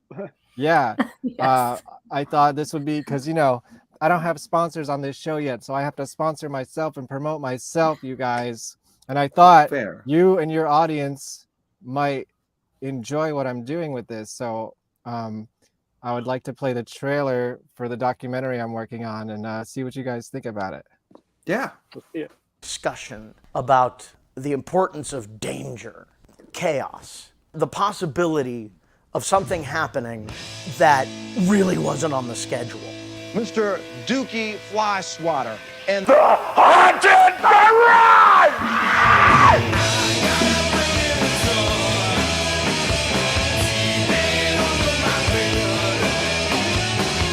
If you took 80s slasher movies and put it in a blender with metal and punk rock, you're gonna get Haunted Garage. Dookie and his crew were almost like making horror movies, horror punk. but the gag is you're in the splash zone. It is splatter rock. It is chainsaw rock and roll. Not only chainsaw them, but would pull the guts out and spread them all over the place. It's like going to a horror movie, except it's actually happening. There was this real fervor at the time about shock rock, how bad it was for the kids. The shock value was exactly what I wanted. I look over and I see Dookie with his arms on fire. The flashes from the rear end. He got brain surgery live on stage. Whenever you find something weird, we'll give a use for it. It's not an act that we put on to go on stage. We were real. There was some shit being exercised right there. That was the raw stuff. You walk out of there feeling like you've maybe left the planet for a little while. Their legacy is they were unique. They did things that weren't being done, and they did things that were outside of people's comfort zones. Dookie was always just ahead of his time on that. But it really rocked hard. I mean, he had really good musicians in the band. We didn't want it to be only this deep. We wanted it to be this deep. It's Haunted Garage. That's the whole point of taking things too far. They just were doing it to have a good time and make you laugh. It was always fucking fun. Actually, we're a lot more stable than I think Bill Cosby. I don't know how to explain it. It exploded. Paul Stanley and Gene Simmons. Tom Waits was there. We flying Axl Rose. When you're sitting between Dookie and Elvira, it doesn't get any cooler than that. There were lines around the block to see Haunted Garage. They were the it band at the time. Those guys were gods to who they were gods to.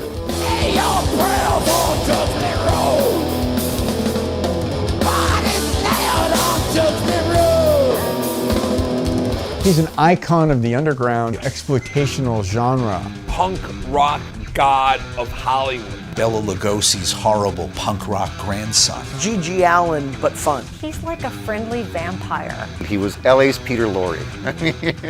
You need somebody in a movie, that's the guy that you want. Roger Ebert said it's the worst movie he's ever seen. Cold Steel, Sharon Stone? Who knew? He had a great writing career. He puts everything he's got into it. He made his whole life his art. I think that the whole world should know about it. Now I'm gonna cry. Slam, slam, slam, slam, slam.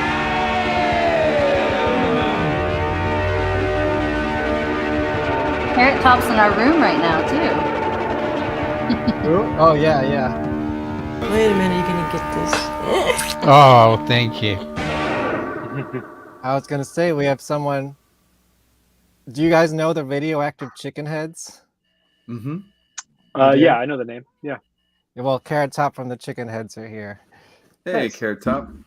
Hello. You guys are awesome. I watched your show a while back, and it was amazing. I think it was with, I want to say Arnocorn and the Phenomenauts. Is that who it was with? Anyway, it was That sounds like an a good amazing show. show.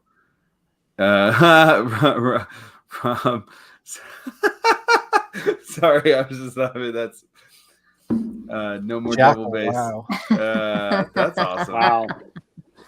Speaking Dude, of that's sick. Woodstock 94. Jackal, Woodstock 94. Yeah. Dude, I have no doubt that Robert Reed is going just absolutely slays it. He was amazing back then. He's good at, dude, you're amazing now. I guarantee. I wish I could see you play. I can't wait till I get to one day. So yeah, when I was promoting my fundraiser for that documentary, which I'm still working on, guys, it's a slow process when you have no money.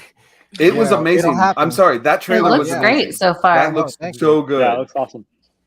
And it's a story that should really be told because a lot of people don't know about them. Exactly. I felt like And it was my they personal played with obligation. everybody. Yes, everybody played with them. See you, Robert. Yes. I was Bye, doing a buddy. whole bunch of podcasts promoting it last summer, and I went on the Punk Rockette show, and the theme for me Oh, yeah. on that show was horror punk and like shock rock.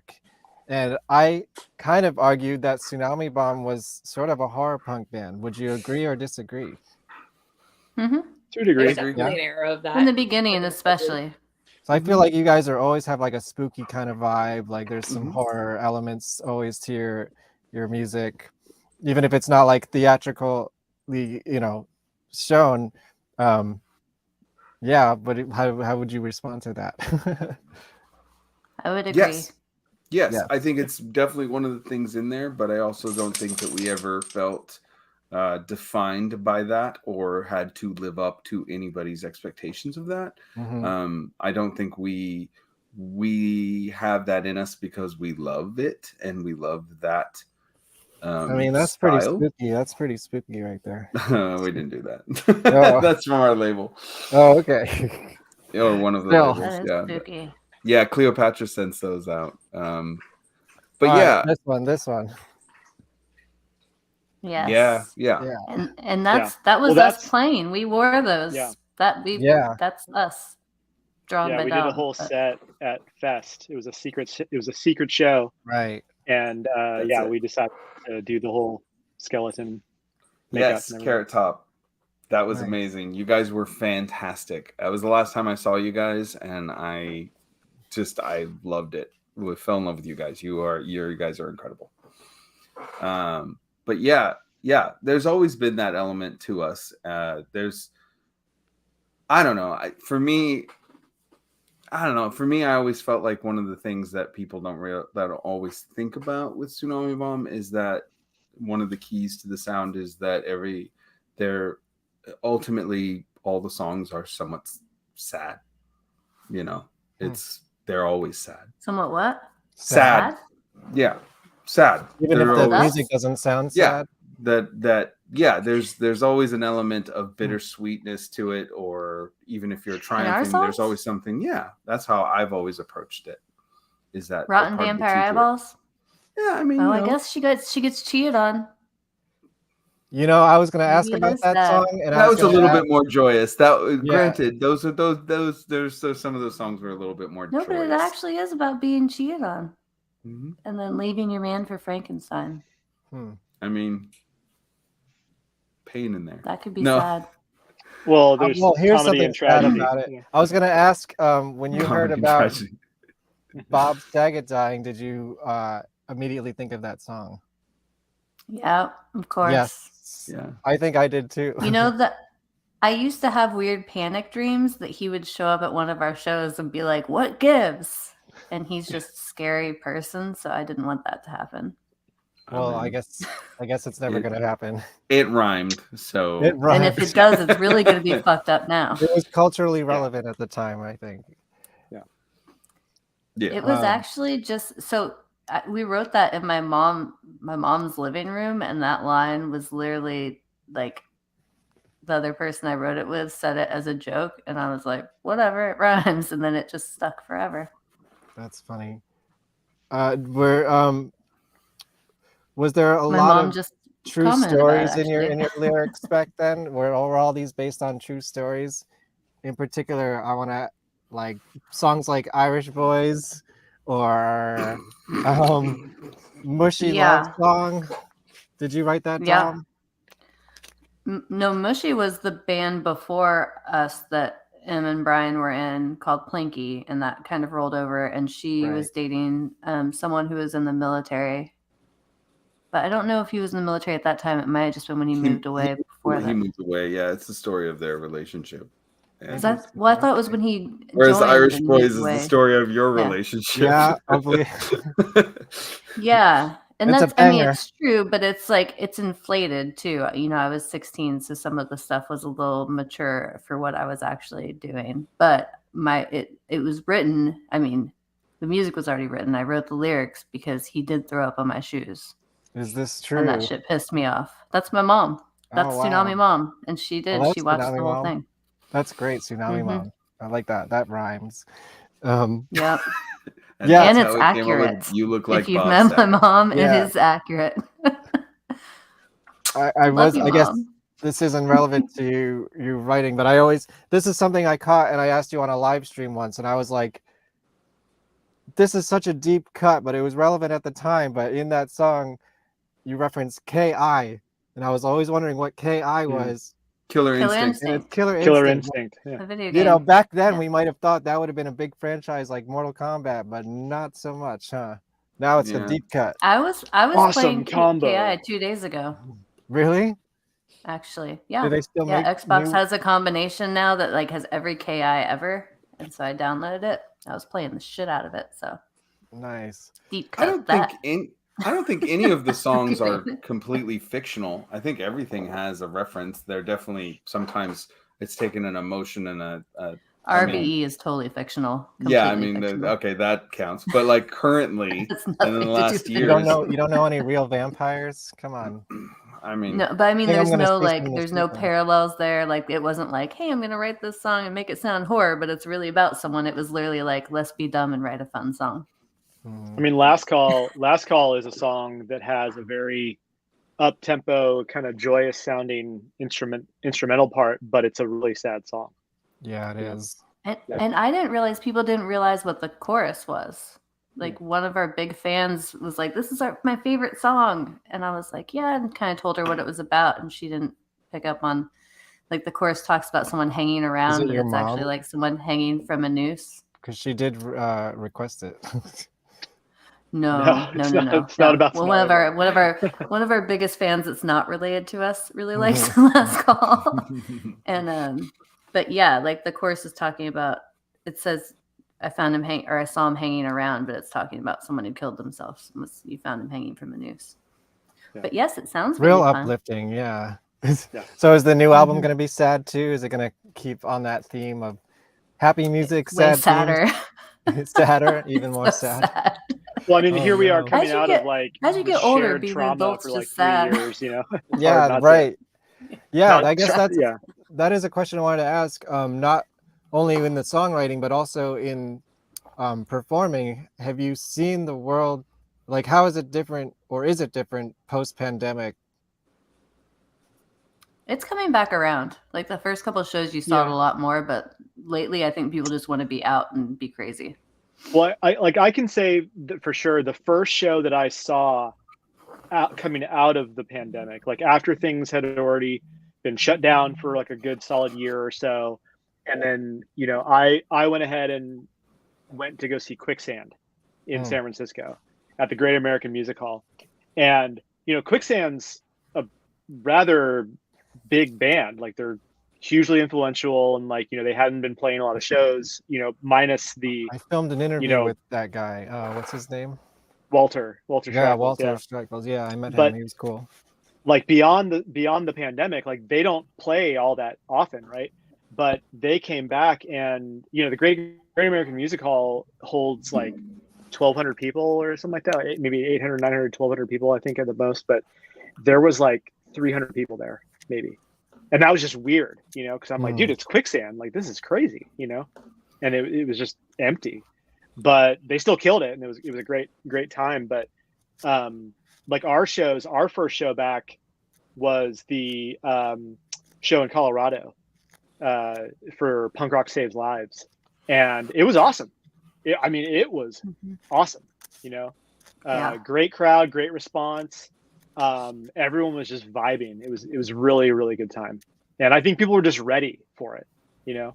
And we waited a while. Like, we did wait a while before we did a show. Like, there were already lots of shows happening at that point, but we finally felt comfortable to do it, and we had a good time. I think it's been very different since we came back. I think there's an adjustment of, like, there's a lot of response. The responses are generally generally more aggressive and more intense. And then I do feel like lots happened. And so we're just a little bit more intentional with what we're trying to do. The last two runs, people went fucking off. Mm-hmm. Yeah, it was amazing. It was like, there was a definite elevation of craziness. But I think there's also where the five of us were when we kind of went into closure. You know, you think about, we had our album release show, and that was November of 2019, and then we didn't have you with us for our last 4 shows of 2020 before everything kind of shut down. So I think it actually was a really beneficial thing for us to really miss it. And I think the crowds are more intense, but I also think that we're all a little bit more intense. One, because we've now been playing together longer and our new songs longer and all of these things, but also like, we're gonna go fucking hard because we know what it was like to not have it for 3 years. Yeah, I probably had the same experience with Reeves Gabrels at a different show. Yeah. Yeah, definitely. Before, but it's just a different thing of like get in, hit it hard. We know how we missed it. Like, let's go back. Yeah, and I don't think we're equating talent size with No. the thing. I think that was Definitely more about not. like Oh, no. the atmosphere of shows coming back. We've definitely, I have a podcast called 3 Gigs. Yeah, I was going to ask you if that's going to come back too. It is. I have some episodes I'm sitting on, and I am going to do it again. I'm excited about it. But one of the things that the whole show's concept is for people to say their first show, their best show, and their worst show, and to tell that story. And I want Kate on it actually, because I want to hear her perspectives on that. But also, she doesn't look she's like on my she's list. pleased about that.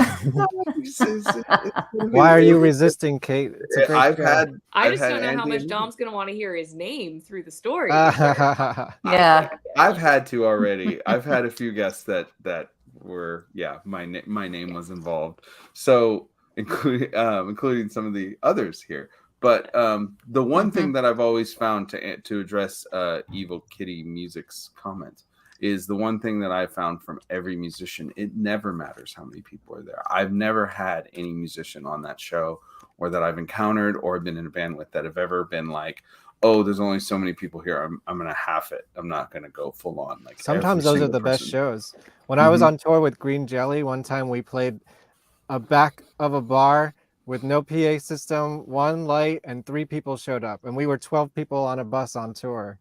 So we just dressed the chairs up in costumes, and like it's just a very much more personal experience that way. Everyone's part of the show, and you just have fun with it. And actually, that was when my brain was swapped out with a radioactive chicken head, and I lived the life of a chicken head for a couple of months. So that was awesome. We also played that show. I wanted to show some photos that I took, because one of the things I like to do here is show some things that people may have not seen that relate me and the guest. And I'll start with this photo in particular, because for a while, when you Googled Tsunami Bomb, and then, when you get to like Tsunami B, it says like Tsunami Bomb band, and it has a picture. It was this picture for a while, and it was a picture that I took. And it was this one. Oh yeah. Which I guess you've used on a lot of press materials. And I was really psyched about that. Yeah. I'm like mean mugging something. I don't know why I had that face. I just remember thinking it's just so funny because we know us. So when we look at this, we're like, Yeah. What was that, Kate? What did you just say? I just remember thinking cover up my Reptar t-shirt because it wasn't punk rock for promo photos. Yeah, I was surprised that this was like your promo photo for a while. I was like, yes, that's so cool. When you Google Tsunami Bomb, my photo comes up. And so I thought I'd show some other shots from this day. And they're not touched up or anything. They're all just raw. So hopefully I'm not going to embarrass anyone. But I thought see, look. You could have chose that one. Yeah. I think we use that one a lot. Yeah. Yeah. We've used that one a lot. Yeah. Oh, really? The pointy one. The pointy one. Yeah. This one's great. See? Yeah. Yeah. Well, that's just like the epitome of. Oh, that's a good one. Yeah, that's a fun one. Real. That's real. That's the OGs right there. There's Gabe. Oh, he's not here. He's not here. Sideburns. Yeah, those gray sideburns. This feels like a million years ago, guys. I know, right? Yeah, wow. It was. Look at how young you are. There's some more. Very colorful. I like that one a lot. That's a good one. Me too. This was a great part of Brooklyn to show. I loved all that graffiti everywhere. That was cool. Yeah, look at that one. Rawr.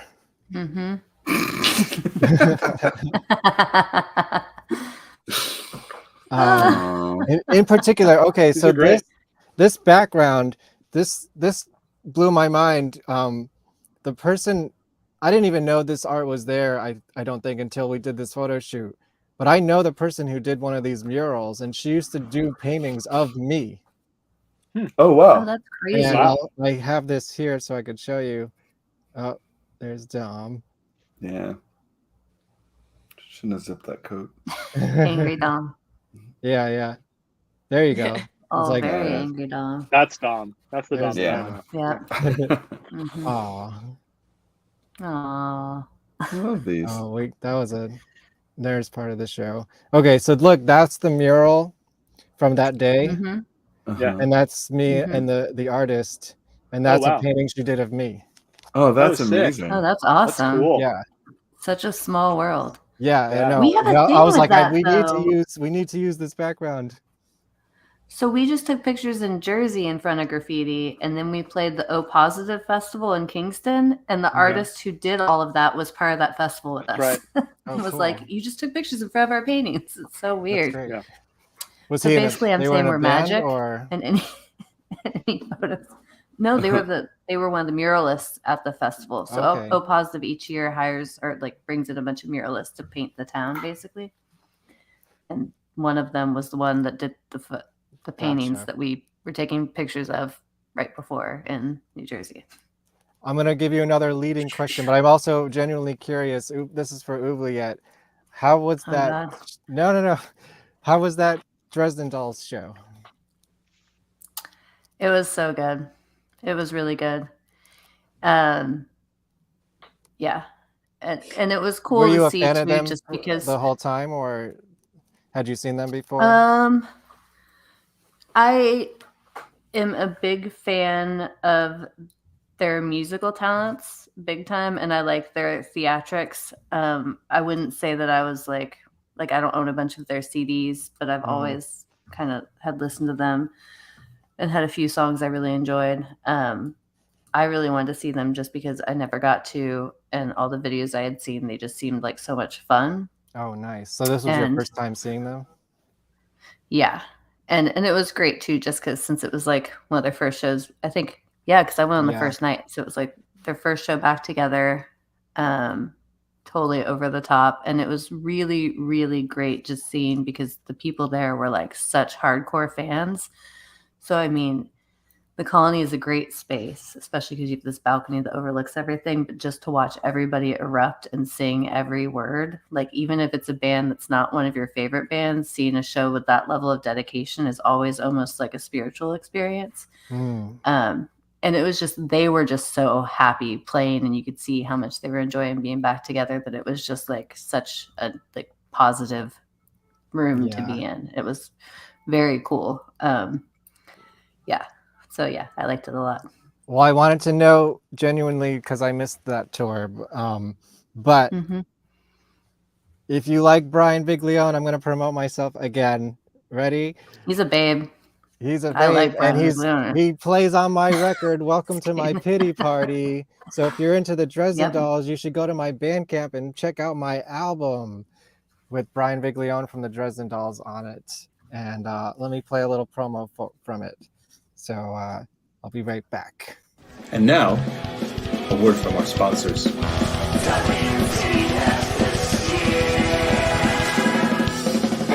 to my pity party. Everyone's invited. Celebrate your misery. Apart but united.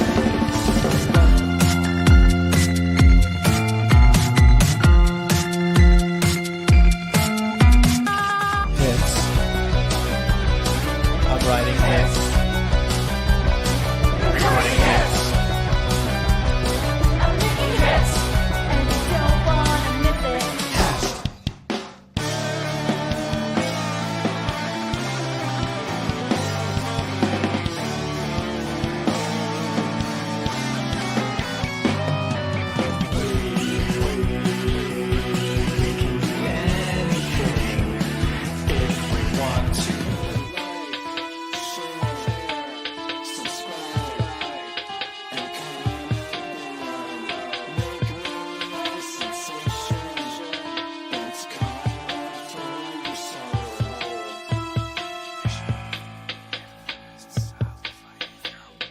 Comment below! Comment below! Comment below!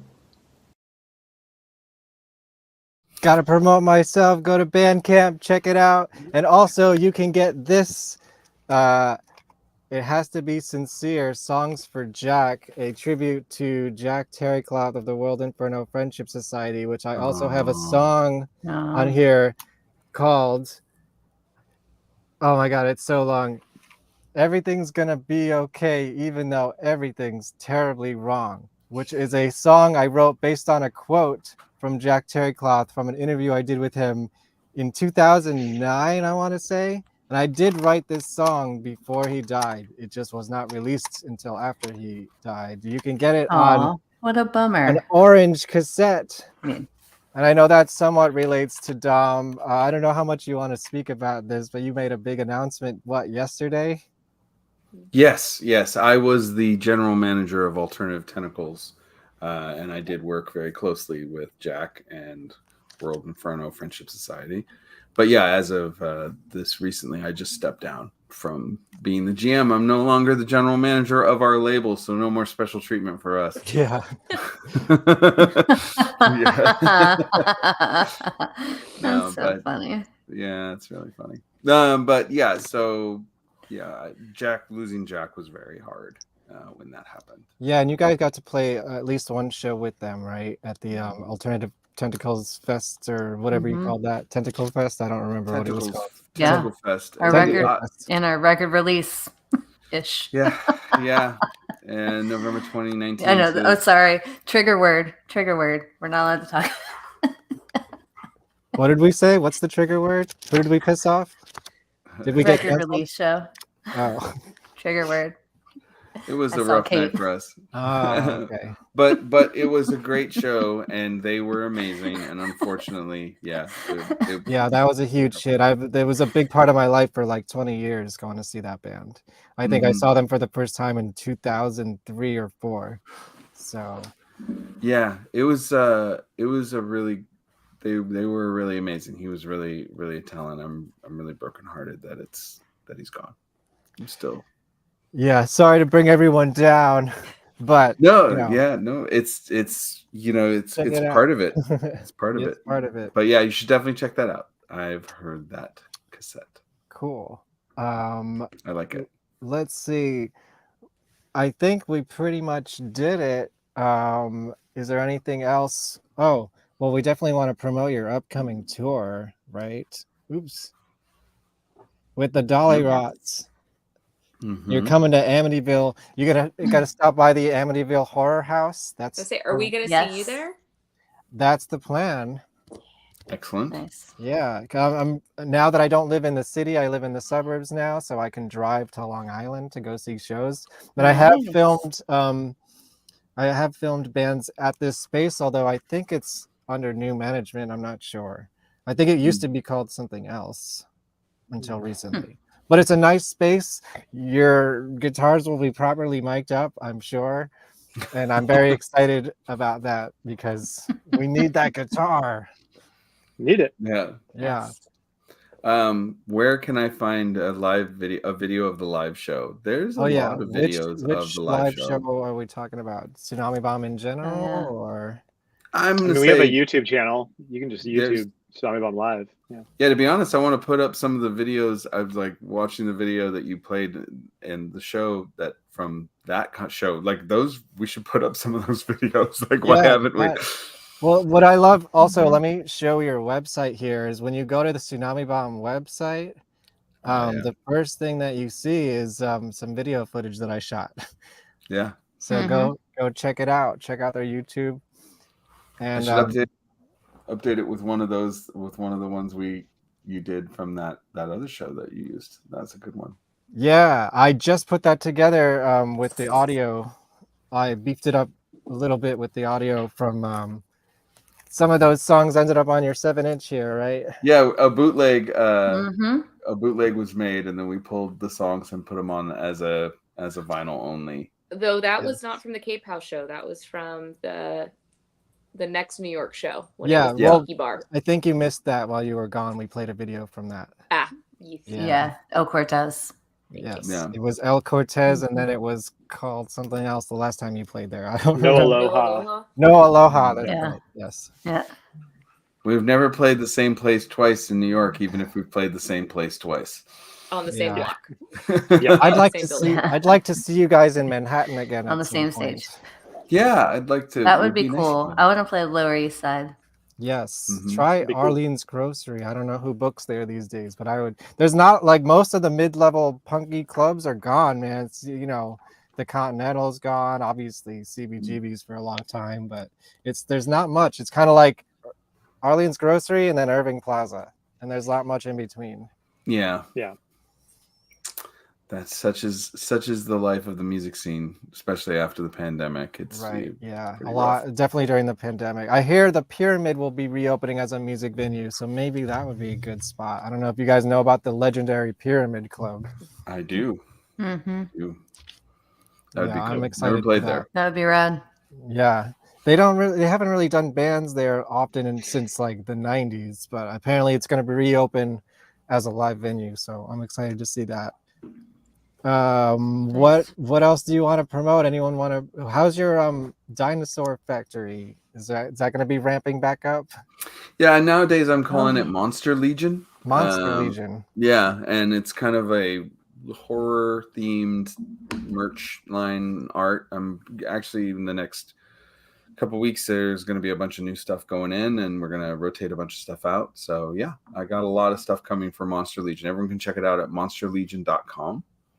And yeah, I have 3 gigs podcast. You can find it on any streaming channel. I haven't done one since before the pandemic, but I have some new episodes that I'm getting ready to come out with. And then you can check out Monster Candy at anywhere you listen to podcasts, and you can hear Oubliette and sometimes more often again myself talk about movies, sometimes angrily. And we do spoil the shit out of them, so pick episodes. And my alter there. egos. It's the only place. Oh, never mind. They've been on stage a couple times, but generally not. Yeah, well, usually just in the podcast. You can definitely hear Tsunami Bomb. Kate's wagging her finger at me. Yeah. Why are you wagging your finger at me? No, Use that words. is merely the Sicilian gesturing happening. Not a finger. Two different. I've been trying to keep my hands down this whole time. There's a lot of gestures going on just out of camera view. Oh my god, dude! Living in the Northeast now, every time I'm like starting to get heated or passionate about talking, it's like all hands now, and I'm like, what the fuck happened? How did this happen? Who am I? Yeah, welcome to the East Coast. We were born like this, dude. Yeah. But you can find, for people who are listening to this who don't know who we are, check out tsunamibomb.net. We're a band. We're a band. Yeah. You know, Play but they all have We're other a- things. Wait, We're a they band? Yeah. have other things. No. Yeah, do you guys? We're friends who do stuff on stage together. Yeah. That's music. I'm totally sold. That was great. Do Andy you has have a record label? Oh yeah. to promote. Again, check out Andy's record label. Check out. I just pre-ordered the Operation Ivy compilation. I haven't heard any tracks from it yet. I kind of want to be surprised. / I've been lazy and just haven't downloaded it, but I'm sure they're great. And actually, we had I had Catbite on this show a few weeks ago, and they were phenomenal. Nice. Love Yeah, them. they're great. They're so good. They're like one of the best They're ones doing it blowing right up. They are, yeah. I filmed their show recently, and it's already like old news. It was like 2 months ago, and they've already been to Europe and like toured the United States again. It's like Jesus. And they're going back to the UK next week. Right? Yeah, like their I think schedule they is just just posted. insane. They're just But they're Yeah. so good, and well, it's working. yeah. And you're in another band that plays on that as well, Andy? Yeah, so I have a project that I'm doing with a couple of old buddies of mine who were actually from the band The Porn Cops. Yeah, they're my old friends from like junior high and high school, and we've been in a few bands over the years. But we have a new project called Heater, and yeah, it's a little bit of cow punk, little chicken fried punk. So kind of like the Dead Milkmen. no, I'd call it more like Minutemen meets like old 97s. Yeah, meets like I don't know, like The Living End. Okay. So, Did everyone but hear it's not, the but it's Bad not Optics rockabilly yet? though. Yes, Yeah, I heard yes. that. That was a surprise announcement. Well, yesterday, something like Yeah. that. Mhm. Jesse Michaels and And they Tim said- Armstrong back together. Yep. Yeah, and they said I'm they so recorded excited. a bunch of songs together. Yeah. So I'm curious to hear about others. Well, like I said in the beginning, I'm a huge fan of, well, obviously Operation Ivy, but Kamen Rider. I love Kamen Rider. Yes. I do feel like they're onto a great start. I feel like they're missing something, or perhaps it's somebody or somebodies that could potentially have been involved with this project that might have given it. Yeah. Maybe Dave Mello, maybe Matt Freeman. Yeah, I think he's still playing. I think those guys are still out there. Yeah. But no, it's cool. It's really cool. I'm excited about it. I'm all for people who, after years of not doing something, come back around and realize they don't have that much to be mad at each other about, and then get back together and start playing music. I'm really pro that. What are you talking about? I don't know what I'm talking about at all. I don't who? know. Sometimes you bring in some new people for new blood, and you really get excited and give a birth to a brand new chapter of something. I'm really for that. I really get behind those kind of things. Interesting. Let me ask you. Yeah, go ahead. I was just gonna say, like, I think the most punk rock thing that they could do would be to have the original 4 members come back and do a brand new band, and not be Op Ivy. Like, have it be completely different. I think that there's a pitch. There's a pitch. Yeah, I mean, I think they know what's his name, the bass player. I think they know where he is. Yeah, he's right up the street. He lives right up the street. Is he? Yeah. Matt Friedman. Who I also saw with the Damned at Madison Square Garden, opening for the Misfits. Charger? Right before the pandemic. No, Dominic plays his bass. Yeah. Dominic's bass was given to him. Mm-hmm. Yeah, Matt Freeman gave me a bass. Really? What's that story?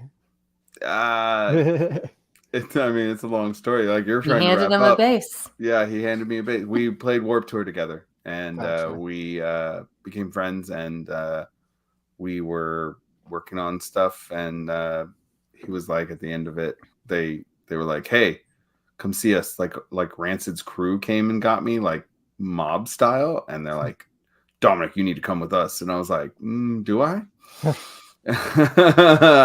Guys, this is not. No, I don't like this. But I went with him, and it turned out, when on the last day of Warped Tour, he's like, "Listen, I don't like the bass you're playing. I hate it." I was playing. What a bass player that guy is! Jesus. Yeah, it's amazing, and he gave me his bass, and it's awesome. A Fender Precision, and I really love it. It's a great bass, and I was playing a Stingray because I was given one for free, and he was like, "Why are you playing that?" I was like, "Well, usually I play a Fender Jazz, but they gave me this to play on this tour. They gave me a free bass," and he's like, "Just because they're willing to give you a free bass doesn't mean you got to play it." I was like, "Technically I do," and he's like, but then so then my favorite bass player of all time gave me a bass, and that was probably the highest compliment to this. That guy's a monster. Actually doing it. Yeah. I really like Charger too. Is that his other band? Charger. I don't know Charger. Yeah, it's great. It's like Motorhead. It's like straight up Motorhead punk rock metal. Nice. Yeah, it's great. Are they still active? Oh yeah, they just released a new record not that long ago. Nice, I'll check it out. I have one more movie question for you, horror movie related, because I need to promote some other shows that I'm doing. Does anyone have a favorite Phantom of the Opera version? I mean, if you want to talk about any Phantom of the Opera movies on Monster Candy, I'm your guy. Theater, hands down, always. I think for Phantom. You have feelings about Phantom of the Opera closing on Broadway next month, this month as of tomorrow. The end of I think it's a huge bummer. It's the first thing I saw. Bummer because it's one of those things that it was. I saw Cats as a kid, like a young kid, so I don't remember it. But Phantom was the first one that I remember seeing. I didn't see it on Broadway. I saw it in San Francisco, but I was obsessed with the soundtrack. Like, I learned how to play and sing like every song, and it's one of those things you just never think will go away. So it shouldn't. I've never seen it. Go away. Never seen it. What about any of the movies? Lon Chaney fan, Yeah, of course. But my brother's partial to the Robert England. That's a really great one too. You ever see Robert I England haven't play seen the Phantom Robert of the England Opera? one. Oh man, Yeah. it's No. great. From 1989. It's bookended by Wow. modern day, and it starts at a Tower Records in New York City. And I related to that because I've probably been there before. So check it out. Robert Interesting. England, Phantom of the Opera, 1989. Yeah, I'll look it up. I had no idea. Well, if anyone knows me, I'm a huge fan, and I have another show on YouTube all about that. And coming up, getting back to book club. We're doing deep dives into each chapter of the original novel, and this one's going to be with a self-proclaimed Phantom of the Opera historian and collector. And then, does anyone here play video games?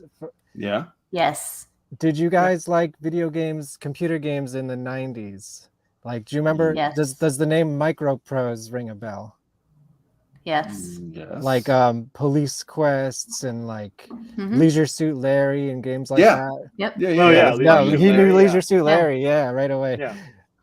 There was a Phantom of the Opera game like that in the 90s called Return of the Phantom. And I'm going to do a playthrough of that game on April 15th, which is the day before the last performance on Broadway, which fingers crossed that I win the lottery to go to that. We'll see. And then, oh, this game looks cool. Yeah, but here's the catch.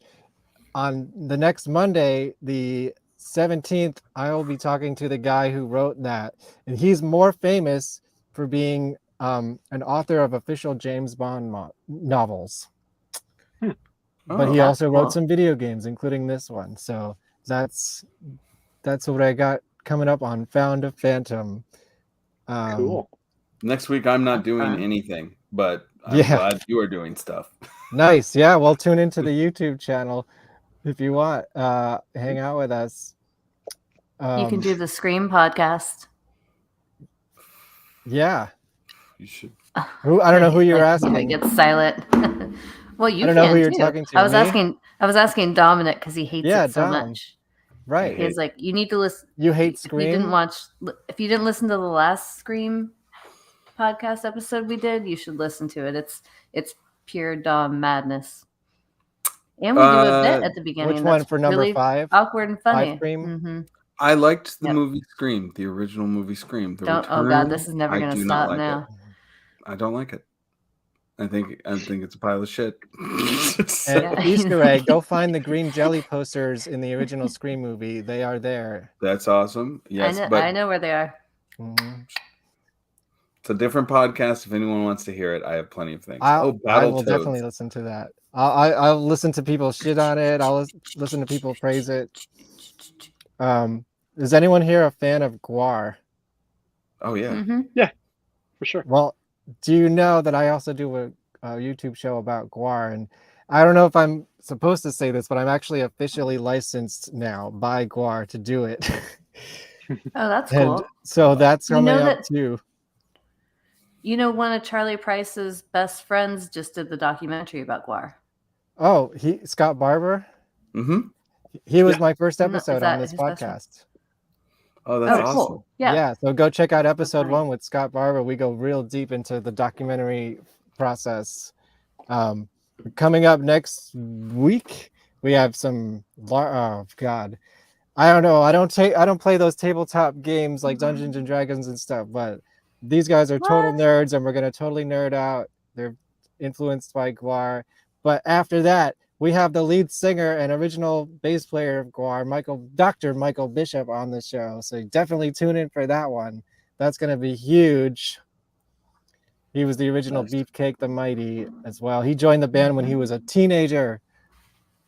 And then some other stuff coming up. Check out the Gwar Pod. Oh, yeah, this was a good... I did want to ask about this. Thank you, Tsunami Mom. Did you ever find the Battletoads recording? No. I looked. We looked so hard. There is a recording that exists of us playing. Somebody must have that, right? Like who? Honestly, we could record that so easily, though. If we really wanted to do it, I mean, I still remember it. My brother agrees with you. 5 and 6 are not good. He's right. Well, I haven't That's it. seen The 6, end. but I saw 5, and I thought it was fine. It's not as good as I don't 1, need to see but none 6. of them are. I think 6 1 is is 1. better, The rest are other but, you know. movies. Yeah. Yeah. I wanted to be excited about it. You can't stab someone in the stomach and then Don't be ignore a it. fucking elitist. Just don't be an elitist. Come on. It's just a fun movie. It's stupid. Just don't. It's stupid. It was. Here's what I'll say about the new Scream without spoilers: is it had some great scenes in it, and it was a fun movie, but it wasn't a great Scream movie. Exactly, but right, it's not going to hold up to Scream 1, especially. I mean, but number it's 1 is fun. one of the There's best some movies good ever made. kills. Period. Totally, hands down, and that was actually filmed where we grew up. So their school was my elementary school. Really, that's a personal. Yeah, and it was connection for supposed to sure. be Santa Rosa High School, but then they bailed out because the parents found out about it. So on the title or the credits at the end, it says "No thanks to you, Santa Rosa School District." But yeah, so a bunch of my friends are extras in it, and it was like a big deal when it was filming. Well, So it was Eric Erath especially from cool to Haunted see. Garage is in Scream 3, so go find him in nice. that. I think he's the killer. I think he's the secret killer of all of them. Possibly. Didn't you guys play that in Kotati? Yeah, Kotati? Kotati. I think we played it live. I don't think we ever played it live. Did we? I think we did. Yeah, we did.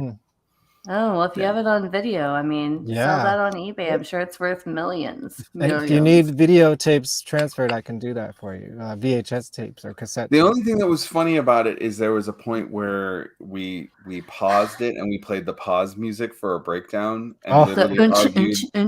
Yeah, and then there was an argument about who gets to go next or something, and then well, I was sick, so I didn't get to do that recording.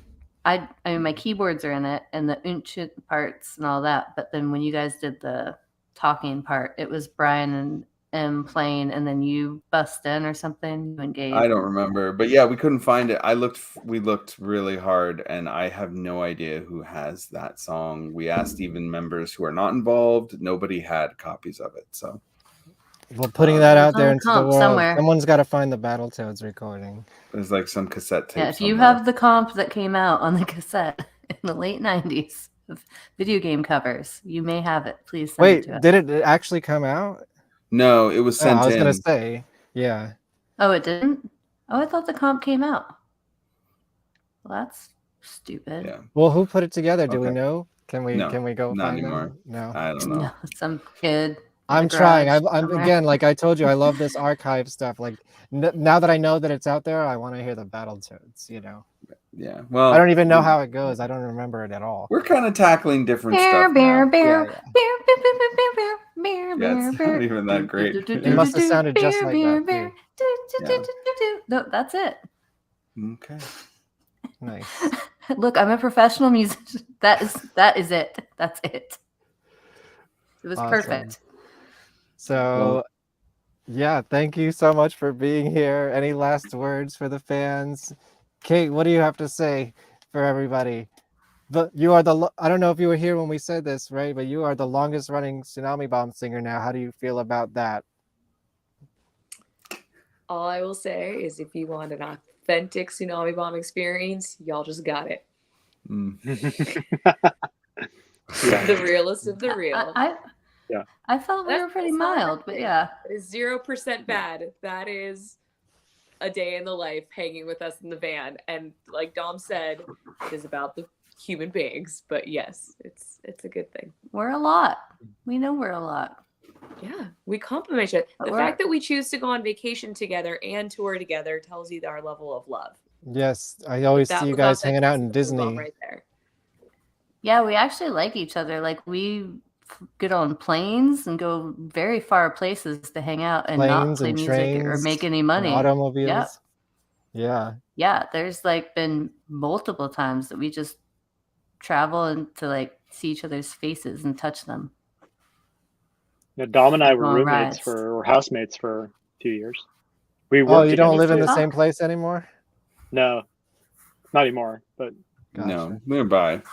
We were housemates for like 3 years. 3.5 years. We worked together for I think a year and a half, and we were playing in a band together. Yeah, it was a lot. Been there, done that. Yeah, that band of mine doesn't. exist at the moment, and they're still here, and there will be new stuff coming sooner than later, right? Yep. 2 weeks. In 2 weeks. Okay. 2 weeks, yeah. Wow, that's a timetable. You guys ready for this? Yeah. Nice. Wait, are we Well, thank recording you. into? Are we? I have She's questions. like, wait a minute. Did I put this on my schedule? Girl, did I miss a memo? Ruh-roh. Well, thank you guys for being here. This has been a thrill. You guys, Tsunami Bomb has been very influential in my life. Yeah, I'm glad that you still exist. Yay. And are coming back to New York in September, right? We love New York. So, Yeah. I'll just be here waiting. Nice.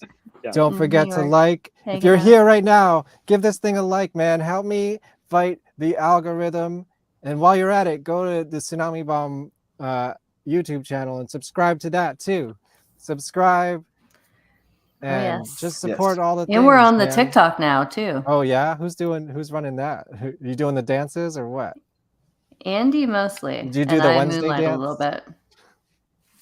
No, Actually, the we don't last do the dance. video is Dom and Kate dancing. That is true, but it's not like one of the TikTok So there's dances. dancing. No. Yeah. Nice. And follow them on TikTok. And me too. I think I'm Kevin Vonesper on TikTok. I'm trying to put clips out there, but I don't know. TikTok, I feel like I'm a little too old for it. I just don't get it as much. Someone needs to teach me TikTok. We're just learning too. I had to jump it. We jumped in and we're doing it. We're ticking. Everyone keeps saying like, that's where you got to be. And I'm like, but I don't want to be there. I don't like it there.